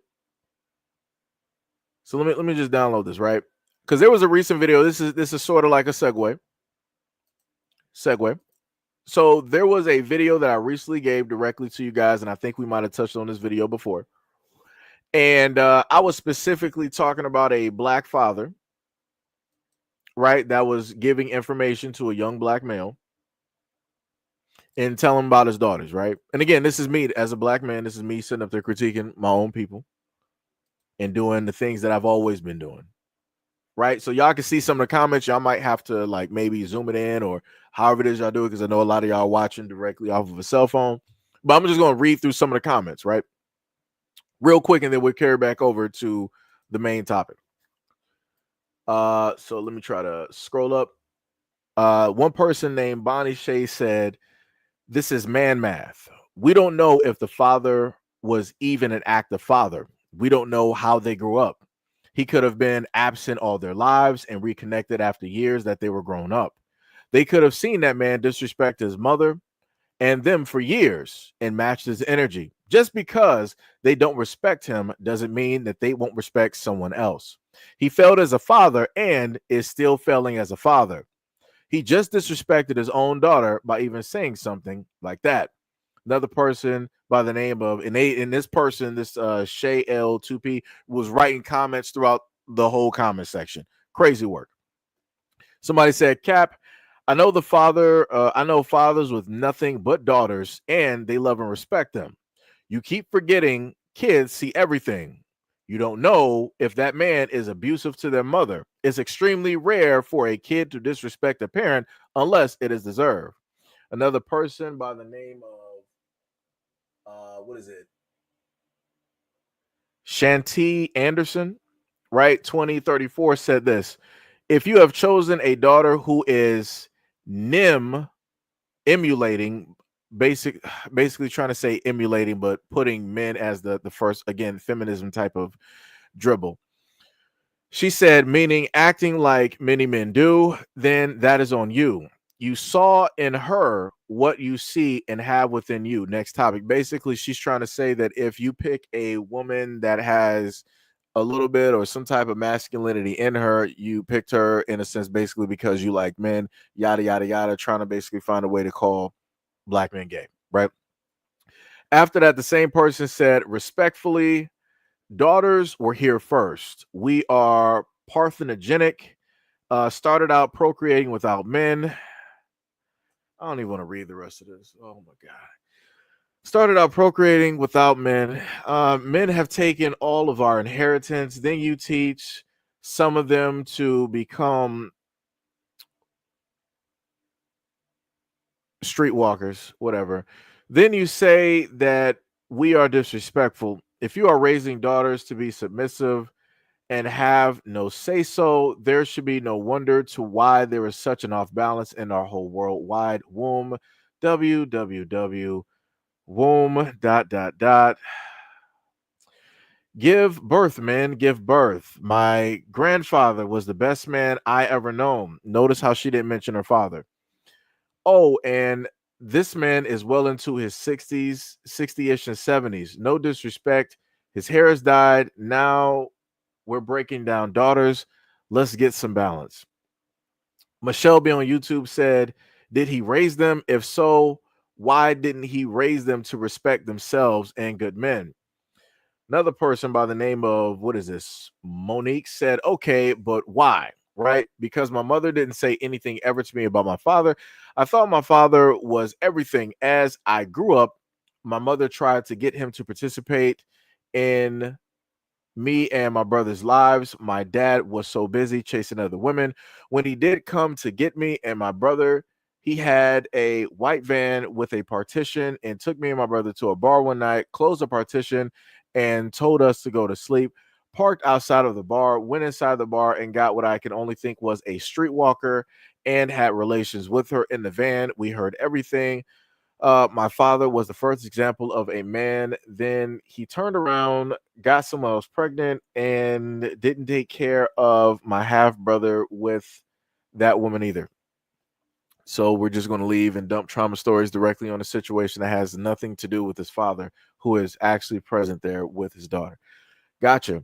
Another person named Josephine Short 6494 said maybe it's when some men of a certain demographic, basically meaning black men, try to take on the ideology such as people being submissive to other. Sounds like a slave / master mindset. No adult should be submissive to another adult. This is where both parties are going to lose respect for each other, and that's where all the problems start, right at the beginning. Dear God. Another person said by the name of Will Nat Martin said, I need more context. Is this a stepdad situation that he stepped into? Were the daughters raised in separate homes due to divorce? ? Another person said, this is the shady L2P, whatever. She basically said, you respect a failure. He should be embarrassed. His children aren't. Wait. You respect a failure. He should be embarrassed. Children aren't going to disrespect a good parent. She later stated again, warning that he's a failure of a man that couldn't lead his house. Next, she also replied again that you respect a failure, a man who couldn't lead his household like a man. LOL, hell no. So, like I said, I would just so happen to talk about a lot of situations and I would critique things directly dealing with the black community. And a lot of the times when I happen to get very, in a sense, boastful, I get very loud when I talk about black fathers, it's because of a variety of reasons, because of, in a sense, seeing sort of kind of both sides, right? Again, single parent household, met my father when I was 18, right? But again, my mother, she never said anything crazy about my father at all to me, near me, or around me. So whatever experience of me first meeting my father I had, that was my experience and not a shared experience, right? So like I said, how I envision and go off of things, I look at using my mom as a ruler, who is still alive to this day, who also watches this channel. I use her as a ruler as to measure how it is that other women should be sitting up there moving around, and how it is that they should be acting and conducting themselves, right? And then I also go off of the fact of that I know black fathers. Brandon V World, one of my brothers here, one of the main people that's a part of this channel, right? He is a father, all black, everything, black wife, black kids, black household, black car, all of that, right? Then other from another extent, I got black father, right? By the name, well, I'm not gonna put his actual name out there, but I call him Deadpool, right? This is Xbox Live, right? So my boy, well, Jarrell, right? So my boy Jay, he is a single father. The mother did not want to be directly in a child's life. She abandoned that child. So the responsibility was given directly to my boy Jarrell, and he's been raising his son still to this day. Right.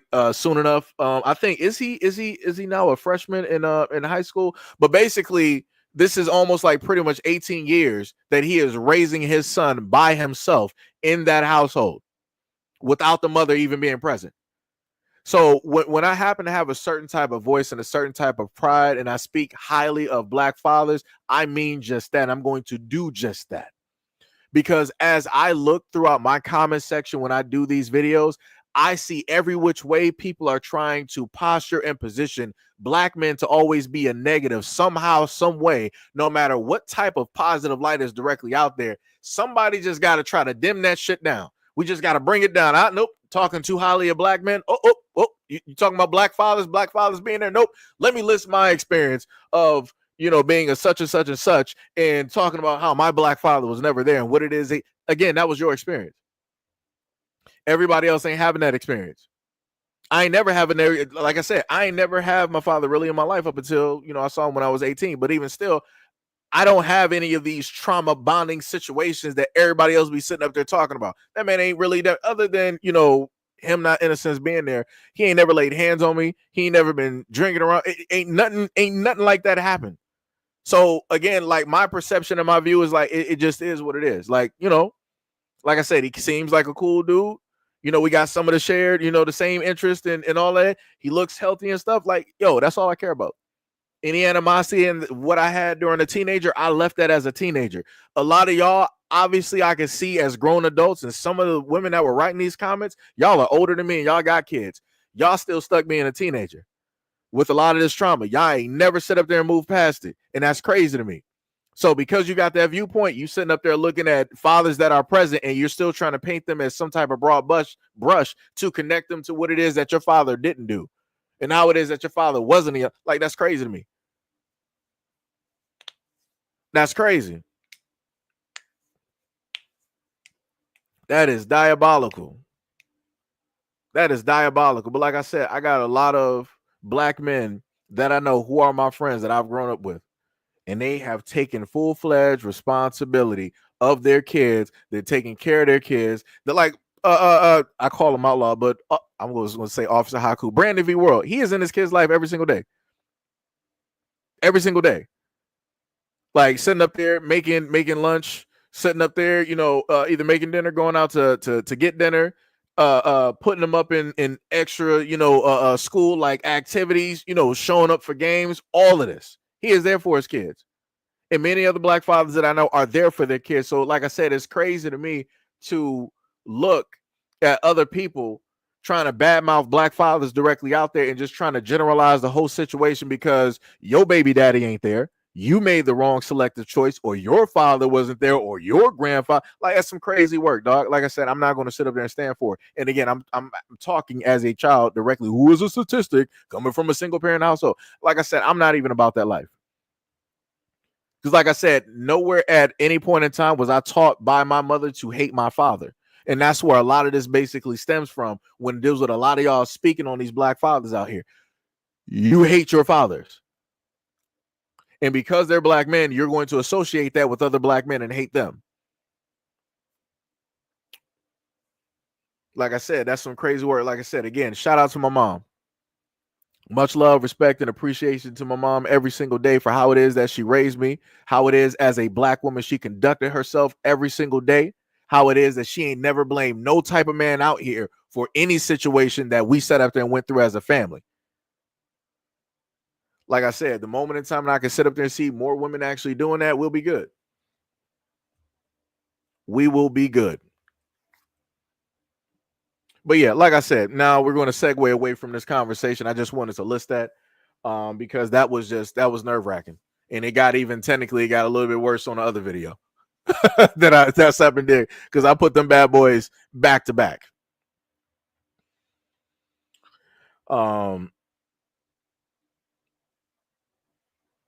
But yeah, let's go to the next. I actually got some more videos as well too. So let me make sure just to keep track.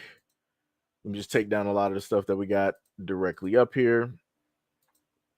What was the next video that we got? So this one is going to be a for black people here. Let me just let y'all know this is a black Brit that is talking, and I just want you to know that he is going to segue into this. I'm just going to give you a part of the end result of the reason why I'm putting this video up here. He's going to basically say all of this stuff just to start harping directly on Black Americans and playing victim. So let's take a look. Let's take a listen. Tendency of throwing rocks and hiding their hands and then playing victim when they're called out for their lack of education as Americans, not as black people, but as Americans.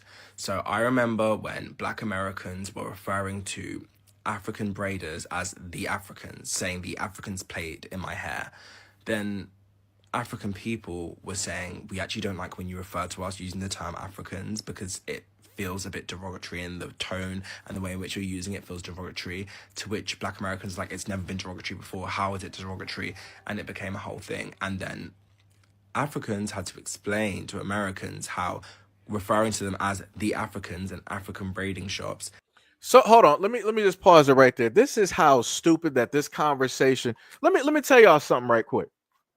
When I sit up there and say that I'm going to get some Asian food or whatnot, I never heard Asians sit up there and tell me like, oh, it's derogatory to just call us Asians and this, that, and the third. I know if people happen to say Oriental, I know that would in a sense be a derogatory term. I get that. That's cool. I have no problem with that. Right. This is why you see in a lot of stores, they took that branding directly. Some stores still use it, but generally a lot of stores took that down because they understood, right? The Asian community spoke out about that. They had a problem and it was pretty much fixed, for the most part. Again, I sit up there. I'm about to sit up there and go get some Asian food or whatnot or whatever, or whatnot, whatever. Don't nobody got a problem. I'm about to go get some Mexican food. Right. And this is something that black people, I'm about to go get some Mexican food because it's Mexican food. Right. That's just what we want to categorize it as. Right. Ain't nobody having a problem with that. Ain't nobody making like a big fuss. The only thing in America that Africans that come from Africa, the only thing that y'all are known for here is braiding. So when we sit up there and say that I'm going to the African shop to get my hair braided by the Africans, we mean just that. It ain't derogatory. Like, what are we doing here? Like, y'all are just like, man, this is beyond stupid. Y'all just doing way too much. Y'all doing way too much. Y'all doing way too much. Like, brother, like, what is happening? Like, how do we get to this point? So now we can't call it African braid. So what is it? So what is it going to be called? If we can't say that the people who are braiding it first are African and they're the braiders, meaning that they're doing African braids, what are we supposed to? So what? You just wanted to be called? Oh, I'm going to the braiding shop, huh? What? Like, I'm a little bit confused. Like when black women sit up there and get their nails done, I was like, yo, I'm going to the Korean nail shop, Asian nail shop, or sometimes they might just say nail shop, right? Just saying. Again, Asians do nails. I ain't never heard no Asians again come out and say like, oh, specifically we're actually Thai. We're Laotian. We're Filipino. Actually we're Fijians. I've never heard of Asians getting mad that, oh, you call this like an Asian nail shop? Oh, that's crazy. Black people, get yourselves together. This is derogatory. What are we doing? Anyway, let's continue. Can be seen as derogatory to some people, and had to explain African identity, especially how it's perceived in America and the reasons why that is offensive. I remember another time there were videos where Black Americans were trying African food and made like a massive show of showing how disgusting they found it and how gross it was. Africans responded to that by saying, you guys eat soul food, which fine, mean, whatever, talking about how soul food is unhealthy. And then Black Americans replied talking about that's so disrespectful. You don't know the history of the food. You don't know like the history of slavery, this, that, the other. We had to eat this. We had no choice. But did you not think about the history of the African dishes, which Black Americans were disrespecting? What?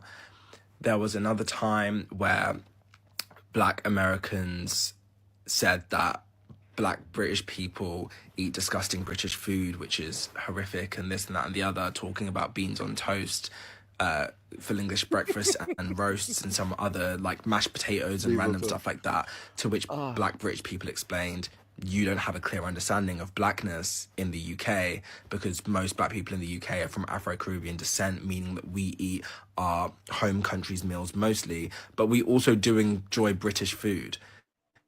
And then again, we were talking about, well, you guys have soul food for breakfast. And then once again, it's Black Americans are now the victims because we're being racist when you were the first ones that came and talked about our food.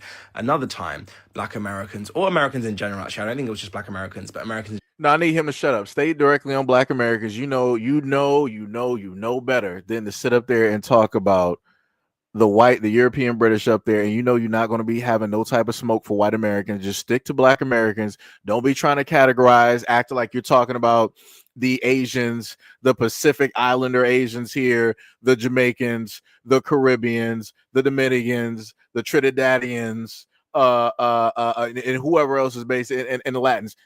Let's just keep it directly to Black America. You don't have smoke for other groups. You know better. You know better. Don't act like you're trying to, let me just segue. I mean, all America. Nah. You had it on one thing. Stay directly on that one thing. You are not meant for every single battle. You are not set up for that. We've seen this too many times with people over there in the UK. Y'all do not have the most knowledge base when it deals with Black Americans and our history and everything that we went through. In order for you to even have that, you have to learn that by way of us, watching us, hearing us, looking at our documentaries, and any type of oral literature or documentation that we put directly out there by way of our elders. You're not just solely learning that, over there, in your, what do y'all call it, your primary schools or whatever it is that y'all like to say, whatever your schools are, you ain't learning about us over there, right? Let's get that straight. Again, keep it directly on Black Americans. General, saying how disgusting Chinese takeaway looks and how racist it is to call a Chinese takeaway a Chinese, to which Asians or East Asians living in the UK, specifically Chinese people living in the UK, had to then reply saying how racist it was to call that food disgusting when Chinese immigrants that came to the UK and made Chinese takeaways had to create that food as a means of survival to cater to the British taste. And to call it disgusting was really kind of like xenophobic and showed a complete disregard or misunderstanding of UK, like, East Asian experiences. There is another example, woman. Now with this Black Scottish thing, everyone... Okay, so this is the part that I was telling you about.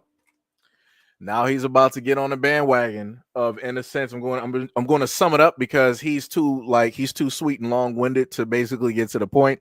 He's, in a sense, going to say, in a sense, call Black Americans stupid. This is what a lot of those Brits, directly up the Black Brits, like to sit up there and do. They like to call us uneducated and stupid, and they want to question what's our education system, what are we really learning, because, oh my God, you guys are just finding out about the Black Scots and the Irish. It's crazy how intelligent people say that they are, but yet they're so stupid at the same time. You're taking everything that we're saying online as in literal sense. Do you take the Bible literally? Or are you sitting up there like, oh yeah, somebody was really living in a well for about a couple of weeks to a month. Oh my God, that must have been a great vacation. Me and Jan, we got to sit up there and vacation out there sometime. Where's Moby Dick? Right? You're not going to sit up there and take that literally, right? You're not going to literally take a story out of the Bible and be like, oh, these people were sitting up there like dancing in like a very hot 1200-degree furnace. And they were just like, jazzing it up, doing a stanky leg and sitting up there doing a Watus. You're not going to take it literally and try that, are you? So again, why would you take what it is that Black Americans are saying in a literal sense? Anyways, let's keep going. Every Black person across the world, seemingly outside of America, seems to understand how migration patterns work. So what Black people globally are explaining is that as opposed to slavery, where Black people were forcibly moved to the Americas, and then specifically in the USA after slavery was abolished, although most Black people lived in the South, there were very specific hotspots where it was mainly safe for Black people to live. And so Black Americans mainly congregated in those spaces. Those aren't how migration patterns work for all different groups of Black people. And so most other Black people understand that whilst slavery migration patterns happen in a very specific way, so it's normal for Black people to be shocked that Black people live outside of those hotspots for Black Americans. When Africans and Afro-Caribbeans migrate, they sometimes migrate to hotspots, but Africans don't also all have an understanding of where is safe, where isn't safe, where is white, where is Black, or even have a care, because that's not a part of their history of like having to, like if you live in Africa and you're moving to the UK or you're moving to any other country, you might not necessarily know how good or bad racism is in any one specific place, so you can move anywhere. Most Black people outside of America, or most like Afro-Caribbean people, understand the fact that you will have family in the most random places. Like one of my mum's best friends lives in fucking Oman. I don't even know where that is. I know I have cousins that live all across the world. So it's not surprising, shocking, exciting for us to find out that Black people live in different countries, because we know that, because we have an understanding of how Afro-Caribbean migration patterns work, which is that they're pretty sporadic. Versus Black Americans don't seem to have an understanding as to how Afro-Caribbean migration patterns work, which is why they would be excited or surprised or shocked that those people exist. And regardless of whether or not certain groups of Black people come up on my For You page, I wouldn't be excited, because it's just general knowledge. Like, it's not about an education system, it's not about school systems failing. General knowledge of how Afro-Caribbean migration patterns work is why people outside of America aren't shocked to find out that Black people live in Scotland. Brother. So I think that sums everything up. But once again, Black British people weren't even being rude. We were just saying, why are you surprised? And then Black Americans are saying we're now shitting on them, or whatever was being said, that we're showing hatefulness, that we don't let them have a fun time. It's funny to us that that's not a general point of knowledge, that Black people exist everywhere. Or there's no need to be excited. Jesus Christ. And this is not to say that I don't think Black Scottish people should get their shine. They 100% should. But it's not surprising. But Jesus. Black Americans are also denying or refusing to acknowledge the fact that in that discussion, a lot of them were saying that they believed Black Scottish people to be Aboriginal to Scotland, that they didn't want Black Scottish people to let Africans steal everything that they have, and that they're so much nicer than Black British people, when technically, in terms of nationality, Black Scottish people are Black British, even if they don't identify as that. And yeah, Black Scottish people and Black British people do have different cultures. But Black Americans don't understand that. They weren't talking about that. They were just literally said they were just trying to create a divide in some weird triangulation tactic to separate Black Brits and Black Scots, when Black Scots are Black Brits by nationality. So there are so many other examples of where Black Americans, like the Tyla situation, they insert themselves into someone else's shut the fuck up area, place, Blackness, identity, and then when they're corrected and it's explained that they have a lack of education and understanding and knowledge, because they are American, not because they're Black, because they're American. Y'all say that. I like to talk. Now they're the victims. Look at this. And it's a constant thing. And this constant fight to make us talking about how uneducated Black Americans are about Blackness is really dangerous, because it is implying that the issue is blackness when it's not. It's Americanness. And it's like you're becoming the first defenders for American exceptionalism. Why are you defending that? No black British person is going to defend like poor British values, which black Brits also hold. Because we understand the negative values that we hold of Brits, and we talk about them when we discuss them, and we're happy to be called out on them. Elitism, sure. Like, being grumpy, sure. Being mean, sure. Complaining, sure. Like, all those things are very true. We would never deny them. So the denial that black Americans are under is really, like, it shows a lack of willingness to progress. What? Yeah. I think I've said everything. Okay, okay. Obviously, this dude is African. This is what we're going to do, and this is what we're not going to do. Number one, for any Africans out there in the British Isles, y'all don't even hold on to the pride when it deals with your own country, nation, where it is that you come from. Every single time that I see y'all come on here, and as a person that, as my friends like to say, I'm a prince of all hairlines. If you know who Vegeta is, you know how Vegeta hairline look, right? So as a person who was directly up there, right? Shout out to my father. Number one, we're not going to sit up there and do this. You can barely even hold on to your hairline. I probably got more than he does at the moment in time. Number two, you don't even hold on to your actual culture. Wherever it is that you go, and it's a white society, you will make sure to assimilate to that white society. You don't even sound African. You sound as you're trying to be as close to European as possible. You're even in the household of immigrants. You're not even holding on to any lick of an accent at all. And as soon as you walk directly outside, guess who you dressing like? Black Americans. Y'all sitting up here wearing Nikes. Y'all sitting up there wearing Jordans. Y'all sitting up there wearing Timberlands. Right? You sitting up here wearing bubble jackets and all this. Yo, all of your style is coming directly from us. Why is it that you don't have no? And y'all got some cold places over there in Africa. Why don't you? What's y'all cold style? What's y'all cold wear? What is your fall ambiance? Right? What is the stuff that y'all like to sit up there and wear? And y'all shouldn't be looking like Black Americans. Just to be real, you should. Everything is Africa there, so everything should be coming from Africa. It should not be any type of mimicry or a copy of what it is or how it is that Black American style. But yet it is. How does that work? How does that happen? And you said that we have this whole thing of a lack of progression. You run and flee from your countries to go to white countries which enslaved your people. And you want to talk about progression? You ran. You ain't even trying to fix anything. You're not holding on to no ideologies. A lot of y'all been in the UK and y'all ain't never even been back to Africa. A lot of y'all want to transplant over from, y'all want to run from Africa and come to the United States. A lot of your kids ain't even never been back. The parents might sit up there and take trips. The older folks in the family might take trips. The kids ain't sitting up there going there because they're like, I don't know nobody there. I don't got nobody there. Yeah, because you a stranger. A lot of, and it's another conversation that these Africans don't like having a conversation about or talking about on social media, which is the fact that if they are born and raised here, those Africans of which they got a blood connection to will say that they are not of them, that they are just American. And I'm like, oh, so much for you guys saying that Black Americans are the most divisive folks directly out there. That's crazy. They're coming from two Nigerian parents, but they're just born on American soil. You're saying that they're not even of you. Ooh, diabolical. That's crazy. But like I said, y'all running y'all hide everywhere else around the world. Y'all are willing to invest and build up money everywhere else around the world, but you ain't trying to give and put any money back into Africa with your own hands. You want to sit up there and build up some stuff, right, in the United States, but what you doing with that money when it deals with Africa? What you doing with that money when it deals with your village or the area that you live in that might be impoverished? What you doing there? Nothing.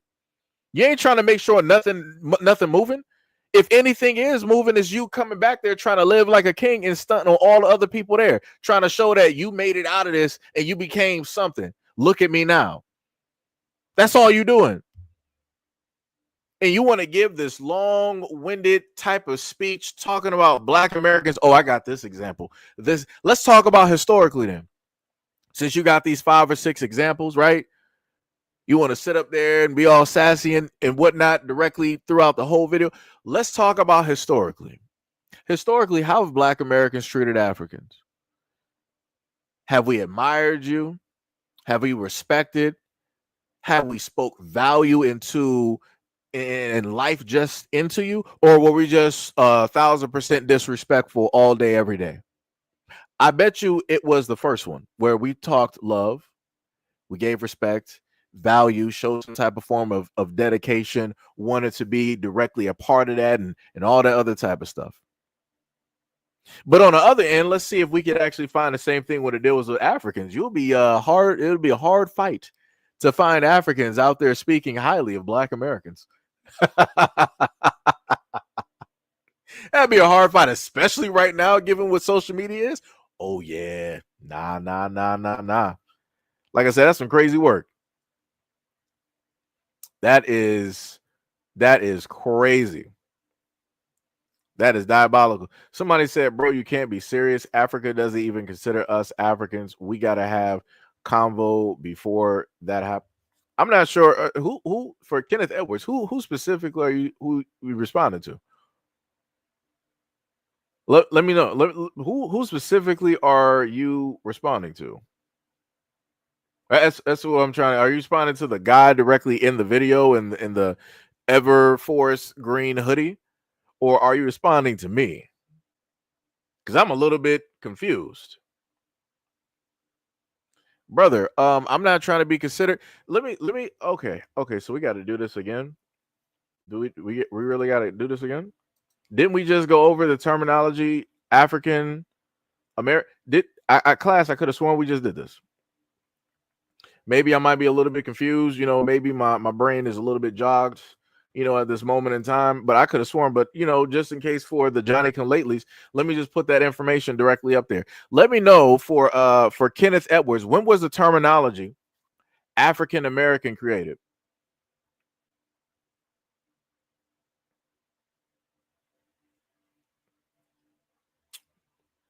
Why are you confused? Because I use the terminology class. Like, do you just get hung up on one thing and just like you can't even stay focused on one direct thing?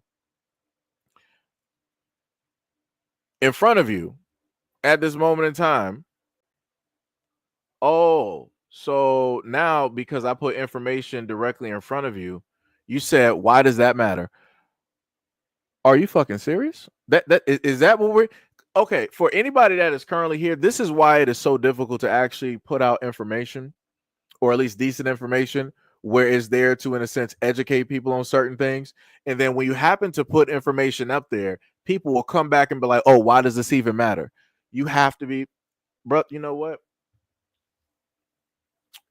I got you, because I don't got time for foolishness. Patience is clearly low.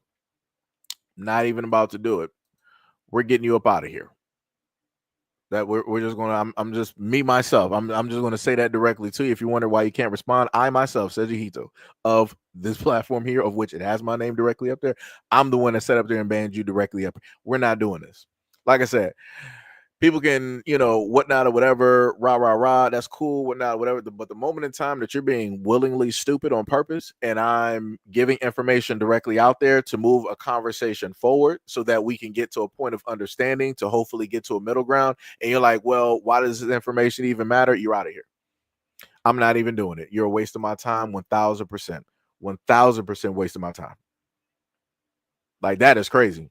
I've never in my life seen such ignorance from a grown-ass adult, where you give them, you're literally handing information over, and they're like, why does this matter? I'd rather just stay in my ignorance. Okay. So you want to just stay fixated and focused on a word that ain't even really been here. You literally have people here. My grandmother is older than the terminology of African Americans. I'm talking about since the popularity of Jesse Jackson. My grandmother is older than that. The woman, like I said, RIP to my grandma, she was about like 83, 84. She is older than the terminology African American. That was not even a term that was used when she was growing up. So what are we talking about? What are we talking about? And then there was a brother up here that did a little bit of research on terminology, because again, a lot of things are owned or trademarked and all this other type of. Like I said, there's a lot of things to other things. But like I said, I don't got time for foolishness, dog. We ain't doing that. Waste of time. 1,000% wait. Cannot believe that. Insane. Brother, good Lord. This is how I know why a lot of people don't even want to even potentially learn or just take in something and just, try to figure some stuff out. Don't even want to try to move and about, just to think about something real quick. It's just like, nah, I got what I got what I know, and that's it. That's all I care about. All right, you got it. To the shadow realm. To the shadow realm. You got it. Let me see. Somebody said I'm not allowed to have an opinion because I'm not black. I don't really give a this is the main thing. You say something stupid, either me and my moderators are packing you up. That's how it works. That's how it works. You either get directly with it or you can figure it out. Right? Let me see. Yeah.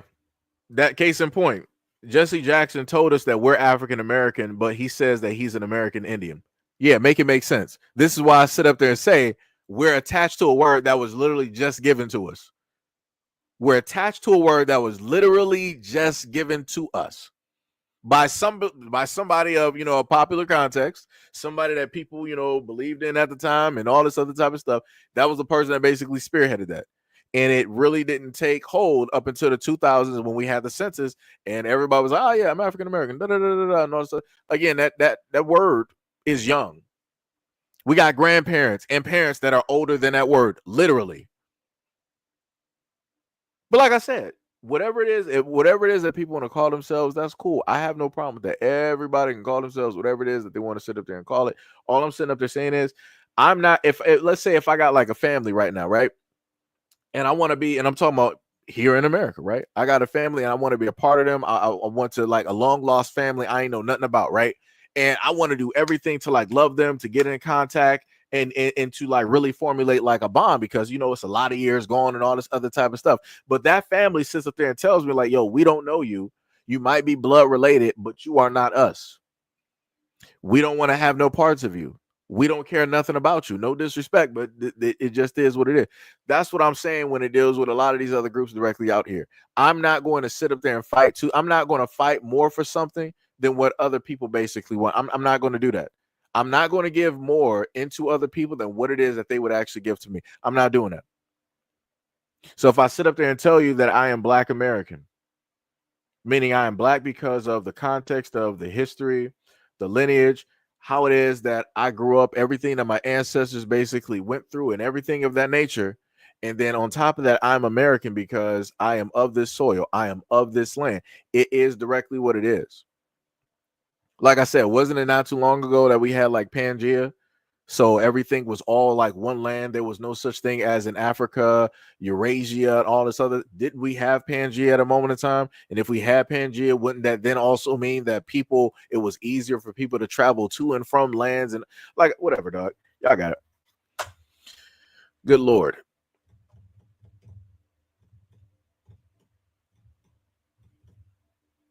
Let me show you how things are basically making worse at this moment in time. The people that are currently in control, and I'm not sure if you're white or not. I'm not looking for you to list a religious group as the main ills and the falls of society and who are the controllers. I'm not doing that. I'm focused directly on America and the people that we can see and hear directly on television, the people that we vote for every single day, the people that are really in control of the money that are on C-SPAN and all. Like I said, I'm focused on that, right?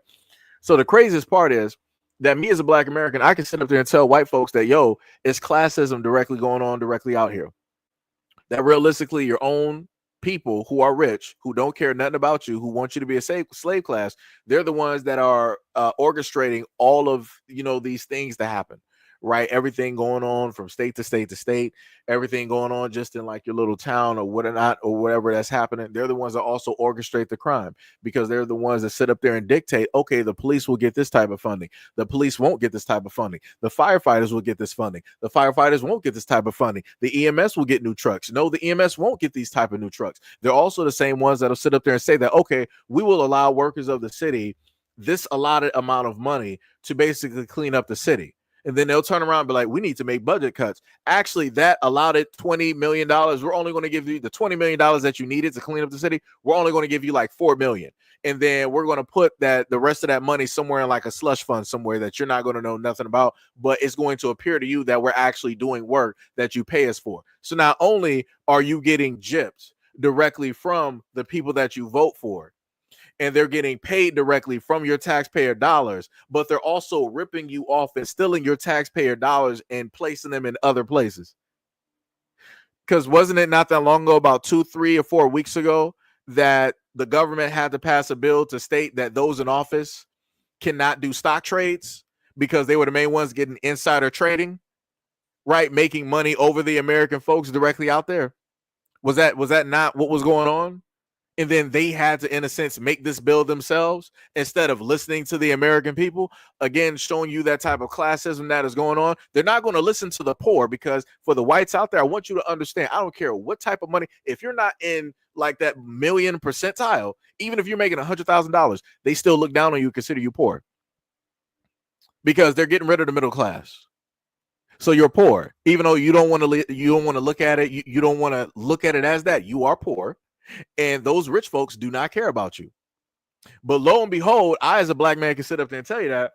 And what would y'all sit up there and do? Oh, you're racist. You hate whites.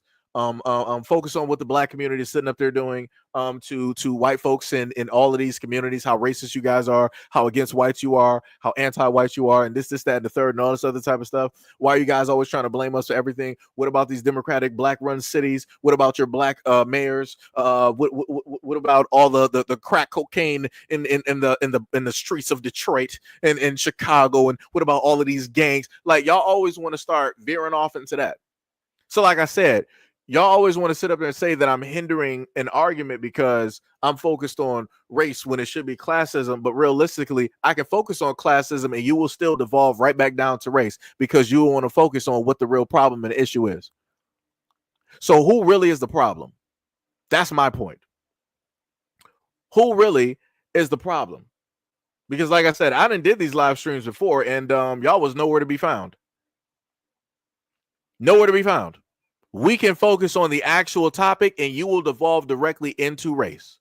Oh, 13% of the population, 1350, 1351, 13% of the population does 51% of the crimes in the United States.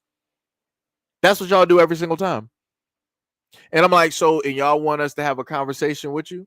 You want to specifically try to hold us to task and try to blame us for something, for the ills of society. But when I think about all of the sacrificing of your kids going to war, who are you going to pin that on? Oh, that's right. You're silent on that. This is when you want to all lives and be like, oh, it's the government in general. It's the bureaucrats. It's the bureaucracy. It's the dictatorship. It's the Marxist. It's this, that, and the third. It's the socialists. Y'all want to start all living all of this so that you're not the focal point. But aren't you the ones that made this country? Aren't you the ones that founded this country? Aren't you the ones that established and made this country what it is? So how is it possible that you're willing to take all of the positive, but then when it's time for somebody to take the blame, y'all move out the way? That's crazy. That's diabolical how that works. But it'd be like that. But anyways, like I said before, white people, y'all got it. Y'all will, sit up there and figure it out. Anyways, let's continue. This video is directly to my people from Africa. Yes, I saw a video of a Congolese woman talking down on black Americans. I saw a video of an African woman talking trash to people who paved the way for you. Do you know how many fights do these people fought for you, just for you to be where you are today? You understand? Do you know how they marched years back just to be free, and even for us to be free? Yeah, I saw a video of an African saying that why is it that people from Africa, and when they come to America, they easily make it. They make it more than the black Americans. Someone should answer her. Like, come on. You are from Congo. You are from Congo, and a lot is going on in Congo. If you know that you can actually make it, why did you not stay in your homeland and make it? What is the competition all about? What is the insult all about? I can't get these things right. What is all this competition all about? Let me tell you, yes, we know that black Americans, yes, their root is from Africa, right? For those of them that will accept, their root is from Africa. But this is their land. This is where they belong. They are from America. You can't come to people's land and be competing with them. You can't come to someone's place and be fighting them. Stop saying all this trash on social media. You Africans, you are doing the most with all this, your careers and everything. Who are you feeding? Are you feeding anyone? Are you feeding any of your friends? Are you even helping these black Americans? Are you the one helping them? Are you the one taking care of their kids? Are you the one paying their mortgages? Black Americans are very intelligent people, just so you know. If you have ever been with them in class, you will know what I'm talking about. They are not loud. They are just not loud. Why are you Africans that loud when you come to the US? You become a doctor, you become a big deal. You become a lawyer, you become a problem. Do you know how many black Americans that are doctors that we don't even talk about? The noise is just too much. You guys should be calming down. Be calming down. It's no longer funny from the things we see on social media. Anyway, I really want this video to be very short. It just got me like, what should I even say? Like, it wasn't funny when I saw that video. Why is it that? Is it a competition? Do what you want to do. Go to the highest school. Who cares about your career? Who cares about your education? Who cares about it? Anyway, guys, I'm your Edo Queen. All right, what do you think? Comment what you think. And I see you on my next post. Like I said, and this is what I be talking about. This is the type of stuff that I like, and I've stated this time and time again. When those out there see something that their own people are saying and they put them directly in check, because that's all she did. And she did that without saying one iota of anything negative towards black Americans. She did quite the opposite and spoke positively. And questioned why is it that her people are coming directly into the United States and they want to have this back and forth. They want to sit up there and fight and do all this other. Like I said, this is a prime example. This is a prime example of what it is that me and many other black Americans are talking about. When it is that your people are directly out here talking straight hot garbage about black Americans, you put them in check. That is all we ask for. Like I said, I don't even really know who this woman is. Shout out to her. 100% shout out to her. And I hope she stays directly on this thing here. Because the moment of time that stuff like this gets called out and it can get fixed, then that's even more focus that a lot of Africans can basically do and be fixated and focused directly on their countries or their places of origin and get those up and running. Just saying. Just saying. Just saying. Let me see. What else do we got here? Miss Anderson said they just following suit. Yeah. That's bars. I'm shocked you still here because normally you would have left us by here. I got to start sitting up there talking mess because you ain't been here in a minute, so I got to do it. You got to do it. So let's go to the next video. About black American women, because when I was my lowest in this country, these are the women that look out for me.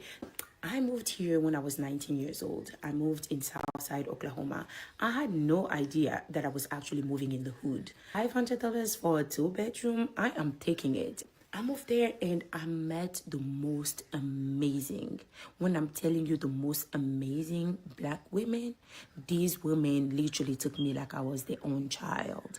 They cared for me like I was their own baby. When I mean cared for me, they would care about who I was dating, not because they were trying to be nosy, but they were just really actually looking out for me. Second, they would feed me. When this woman, Miss Tamika, was actually cooking her food, she would pack these little bags and drop it at my door. When Miss Taryn was cooking the food, she would pack her little bags for me and bring it at my door. My first dining table were gifted to me by an African-American woman. She literally came to my house and saw that I had no dining table. It was like, come get my dining table. Literally, this is truly what I've experienced. And that's why I feel so strongly about black women. And I feel like if ever in my life I came to say wrong or bad things about them, this would be a day that God actually would punish me. Because I would have been ungrateful to the people that actually helped me. best experience that I had in the US. It was the most genuine people that I've ever met and lived through. I never knew that I was in the hood. I learned that I was in the hood years after moving out. It was that good. And that's what I try to convey to a lot of these folks directly out here. This is how Black Americans move. If we happen to see you, you just so happen to might be struggling. Yo, a lot of us will sit up there and help you. We will give you rides to and from work.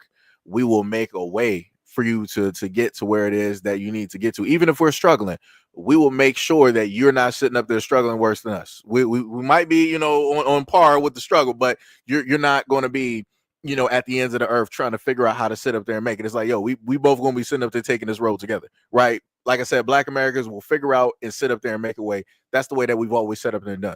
And we just so happen to see other people from other countries coming here. I'm talking about if you Caribbean or if you African or whatnot, we will do the exact same thing. But like I said, now that's getting taken aback because we're like, yeah, it's a lot of disrespect directly out here. Yeah, nah.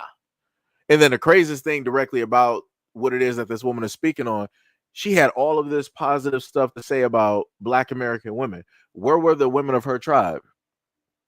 Where were the women of her nation? Because I know they're here. Where were they at to sit up there and help out this woman that was struggling? Why did they allow her to sit up there and be in the hood? Why? Why weren't they donating money or getting some money together to make sure that, she can make it throughout the months and whatnot or whatever, so she can go to and from and do the things that she needs to sit up there and do?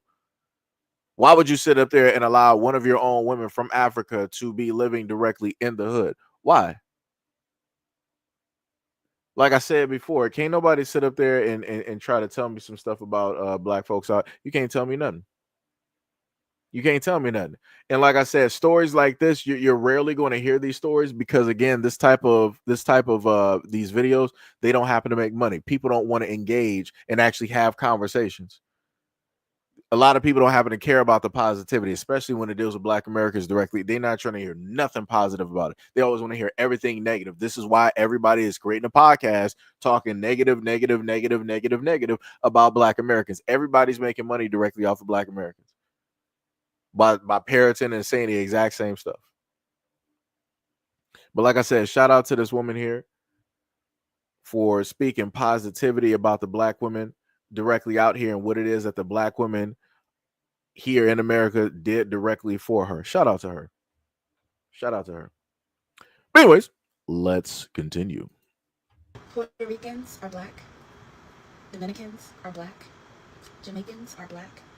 Nigerians are Black. Creole people are Black.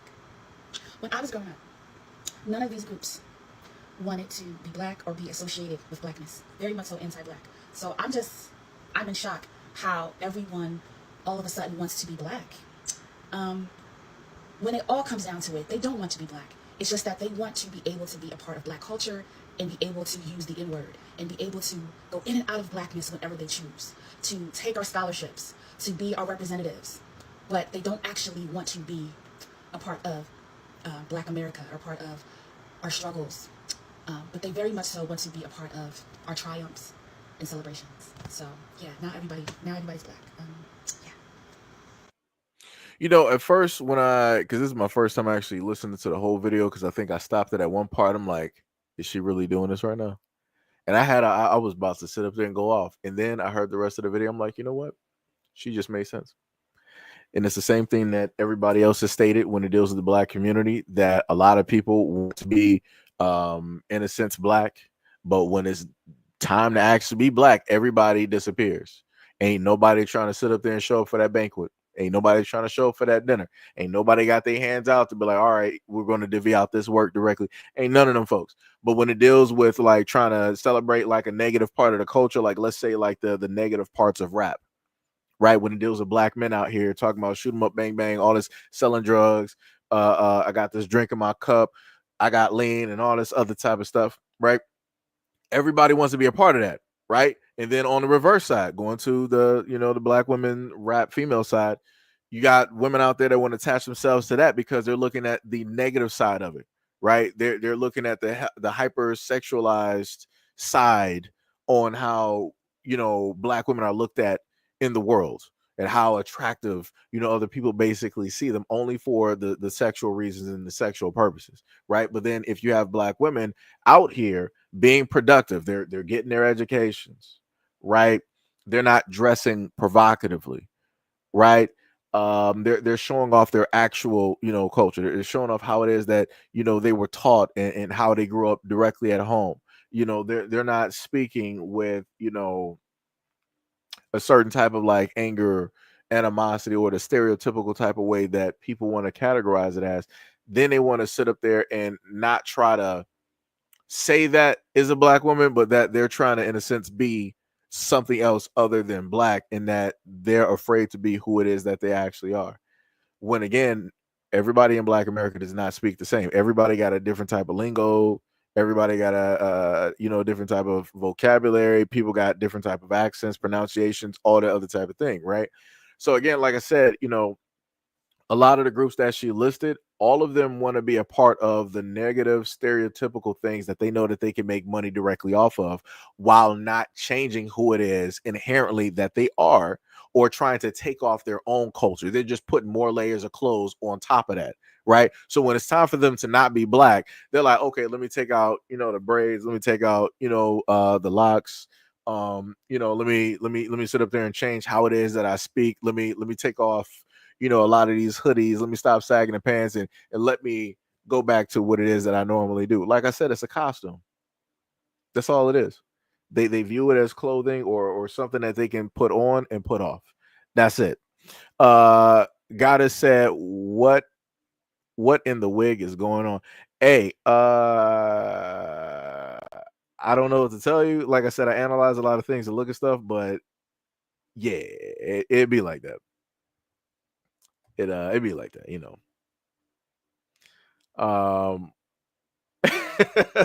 Sham was like, ain't nothing wrong with wigs. People been wearing them since the beginning of time. I mean, Sham, this is true, but when we've looked at a lot of these videos and that somebody is wearing a wig, chances are it's gonna be some stuff. It's gonna be some stuff, right? Let's go to the next video. Oh, wait, that was the previous one. Gotcha. Because I think I reloaded that. All right, so let me go and get these other videos that I had, because I didn't actually have space directly for them.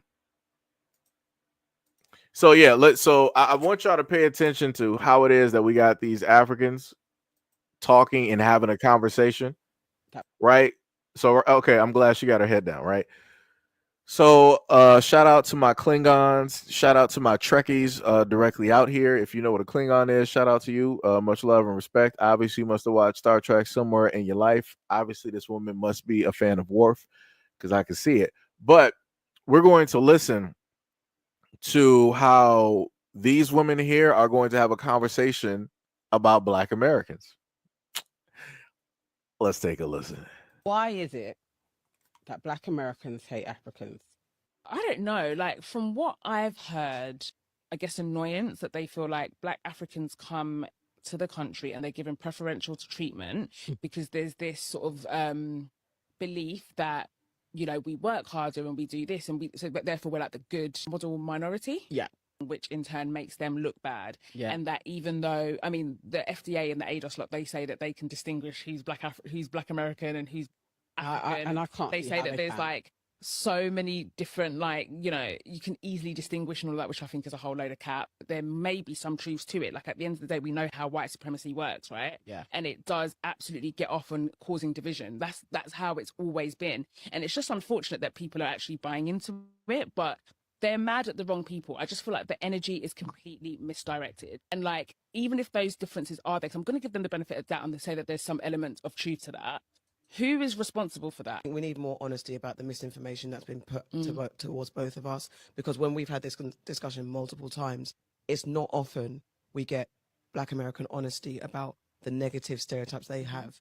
I say it, we say it, but they're like, no, we were open arms and welcoming. There was definitely negative stereotypes of immigrant Blacks perpetuated by Black Americans. So you can say that you're welcoming, but were you? And similarly, what was projected into into Africa and the Caribbean about Black Americans? Just be really honest about the propaganda that happened, and then we can get to honest dialogue. let me just sit up there and say I'm a odd, type of person. I like imperfection, right? But it gets to a point in time because I'm sitting up there, I'm looking at the forehead, like stretching back like a convertible on this woman real quick. And I'm like, it's crazy that everybody can spot supposedly, right, what it is that black Americans do, but they can never seemingly spot what it is that their own people are doing and saying towards black Americans. It's crazy how that works out. And then as I look at each one of those women, it's crazy how I'm looking at something that reminds me of a black American woman there. Especially, let me just go back here. Right, let me just go back. Let me go back to this one right here. There is a lot of black American woman cosplay going on here. That is happening. And I'm like, that is vastly wild. And as I stated before, it's crazy how they run up on these podcasts and they start like you know how many black female content creators, black American female content creators that we have that they could have had a call in or done something to have them directly on the platform to explain, but they opted to keep it amongst themselves, to have that conversation, to try to explain and to only give their perspective, because a lot of the stuff that they were basically saying, there would have been, especially if there was a black woman in the room, black American woman in there, oh, there would have been rebuttals. there would have been rebuttals left. They're not ready for that. They can't handle that. Like I said, they have not been here long enough to actually be a part and to have these conversations. This is why they have these closed off conversations in between themselves on these podcasts. Because again, like I said before, why is it that these African women are not talking about their homelands? And the other thing I've noticed too is that when you have a lot of these African women and they happen to have these colored wigs directly on, they color them so it technically you can't spot them actually being African, because I started to notice like a little like it's if anybody knows anything about like comic books, they say that Superman, the reason that nobody can tell that Superman is Superman with glasses on is because he has this type of power of hypnotism that goes on, right? When he puts the glasses on, he's Clark Kent. When he takes them off, people are like, oh my God, Superman is right here. And you have on a suit. Oh my God, right? It's that type of thing. Because I told y'all before, Ice Spice is African. Right? And I learned this by way of online, that Ice Spice is African. And I really didn't start to see that Ice Spice was African up until her hair was a darker color. When her hair was darker instead of like that orange, type of like color, I was like, oh, I see you now. I can really actually see who you are. It's the craziest thing. I kid you not. When you look at Ice Spice now, in the movie with Denzel Washington, right? Look at that Spike Lee movie where Ice Spice is in there. You pause the screen on that commercial and look at her face. You will be able to tell with that darker hair, oh, snap, you are African.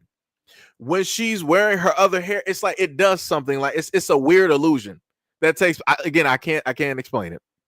I can't explain it, but it's like it's a weird illusion that happens. I kid you not. It is crazy work. Wow, that's crazy, Sham. That is wild. Sham up here pulling a Gale right now. That is crazy. I've heard people say that about other people coming to America before too. Yeah. I've heard that. I've heard that. That is crazy. That's crazy. Some random guy said, "Don't forget about Naomi Campbell." Oh yeah. Yeah. I just ain't heard Naomi Campbell say nothing crazy about black Americans up until further notice. I have heard, so she's not really on my radar because she ain't been really talking sideways. And her hair is beat. It is done. Because she did not take care of nothing. She tried to live up to a European beauty stereotype, and that tore her hair up. It is done. It is cooked. It is fried. It's bad. It is bad. Let me see. What else we got? Yeah.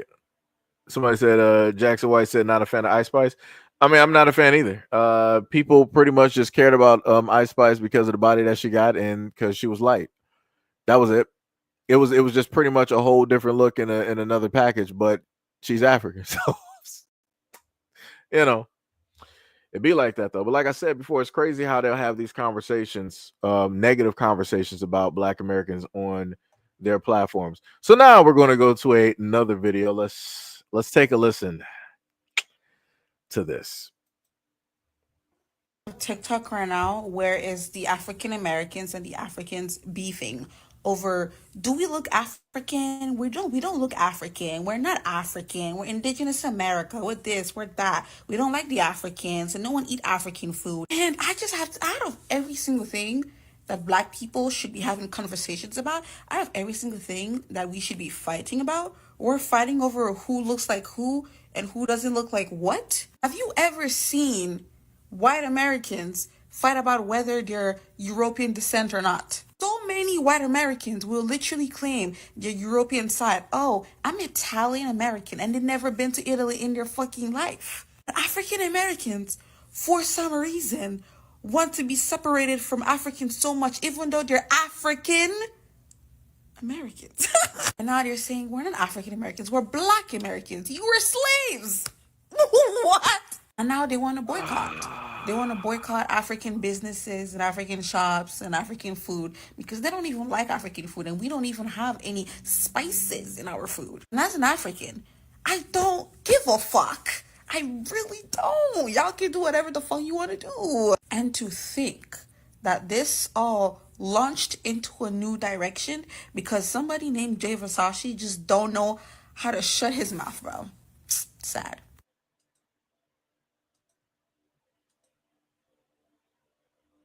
Do we look African? We're not African Americans. We're Black Americans. You were slaves. So again, for the Africans and for many other people that wonder why it is that I give the responses, y'all always say this every single time because y'all don't even know anything before slavery.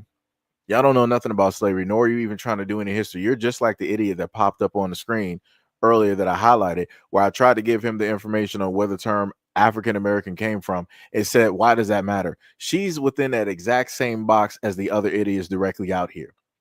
She could literally research how long has African American been used in this timeline, and it's not been that long at all. And this is when she really thought she hit on a note that she was really cooking. You're African American. You didn't find anything, champ. You didn't do anything. You didn't highlight nothing. You think that you found some type of like what oxymoron or whatnot? Like, yo, you didn't. You're not cooking. You're not, just like your normal food. You ain't cooking. It ain't no spices. Ain't no type of seasoning. And then you got the nerve to bring that up there and try to say that to us that you don't actually care. Well, let me see. You're wearing you got like the whole bonnet thing on, right?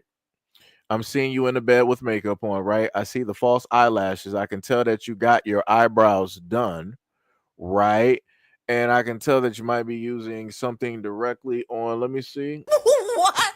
Yeah, she got some type of like gloss or something directly on her lip. I'm looking at a lot of Black American women type of thing here. That's what I'm looking. I'm not looking at anything African. The only thing African that I can just so happen to spot is maybe her accent. Whereas like she is really fighting to hold that back, which is crazy to me. And then on top of that, you're using Black American vernacular, our slang, while trying to talk about, like, this is what I do. Like, if you're going to talk about Black Americans, at least talk how you normally talk, how your people talk. Like, do that. Like, whenever y'all happen to talk, and I'm talking about for the African women, y'all, because of the accent, like, it be sounding real rough. You be sounding deeper than me. So, like I said before, it's crazy how she's trying to hold all of this type of stuff back, knowing that is her, that is her people. But you're trying to have this light type of tone when that's not naturally you. Like, for the Africans out there, like, this is why we tell y'all to shut up, man. Just mind your business. Just mind your business. Like, it is crazy. Like, you're here talking about us. You're dressing and imitating us while talking about us. What are like? We're not dressing like you talking about you. The most that y'all got is Black Panther, but that was done in like a positive type of way to uplift everybody in a sense throughout whatnot or whatever. Jesus Christ, man. Y'all just make stuff so difficult. Y'all make stuff so difficult, man. It makes it's very much annoying. This is why nobody want to talk to y'all at this moment in time, up until further notice. This is why we don't care about nothing that's going on. Like I said, y'all got one of y'all presidents out there in your countries, in your nations, that literally signed a deal with Bill Gates to allow a type of medication to course through the veins of your women that will make sure that they won't have kids for about 8 years. And I'm like, y'all were the same group of people that kicked out another government because you said that the medication that was given, I gotta paraphrase, the medication that was given to the women was sterilizing the women. And then you run right back to the same people and be like, yo, Mr. Gates, we love this. Our women won't be able to have kids for like 8 years. Hey, yip, hooray. I'm like, okay, y'all got it. Y'all got it. But y'all, again, and this is an African woman, she got all of this mouth. She got all of this mouth for Black Americans, but she ain't saying nothing about her African men over there that are allowing these things, these experiments to take place on those African women on that soil. Color me surprised. Never have no smoke for nobody else, but y'all always got smoke for Black Americans. Wow, wild. And y'all say that we not the main characters? We are. You live long enough to be the hero. You live long enough to see yourself become the villain. And currently at this moment in time, we are the main character and we are the villain. In every single story that you have that as a comic book, there always has to be a villain. So somebody has to be the bad guy. So obviously it's Black Americans at this moment in time. And in comparison, everybody else is holier than thou. So like I said, we are the main character. You would not have a Batman if it was not for the Joker. That is facts. What are we talking about here? What are we talking about? What are we talking about? You would not have the world's greatest detective if there was not for a villain that took out his parents. How about that one? So in a way, right, you need a villain, right, to make yourselves better. But the only way to get better is by having that villain. Look at that. Color me surprised. So basically, that's in a sense what I'm saying is without the Joker, Batman is nothing. So then what does that mean, class? Without Black Americans, y'all are nothing. Because this is the only bona fide way that you have of actually highlighting your people and your group, which is basically talking about Black Americans and showing that, oh, this is Black Americans, but look at us all the way up here. Look at all the stuff that we do in comparison to Black Americans. Look at how much more educated and better. Look at how much more degrees that we have over Black Americans, and they live here. Look at this. Look at this. Again, like I said, you are nothing without us. Because nobody would care about your culture. Nobody would care about your tribes. Nobody would care about your like.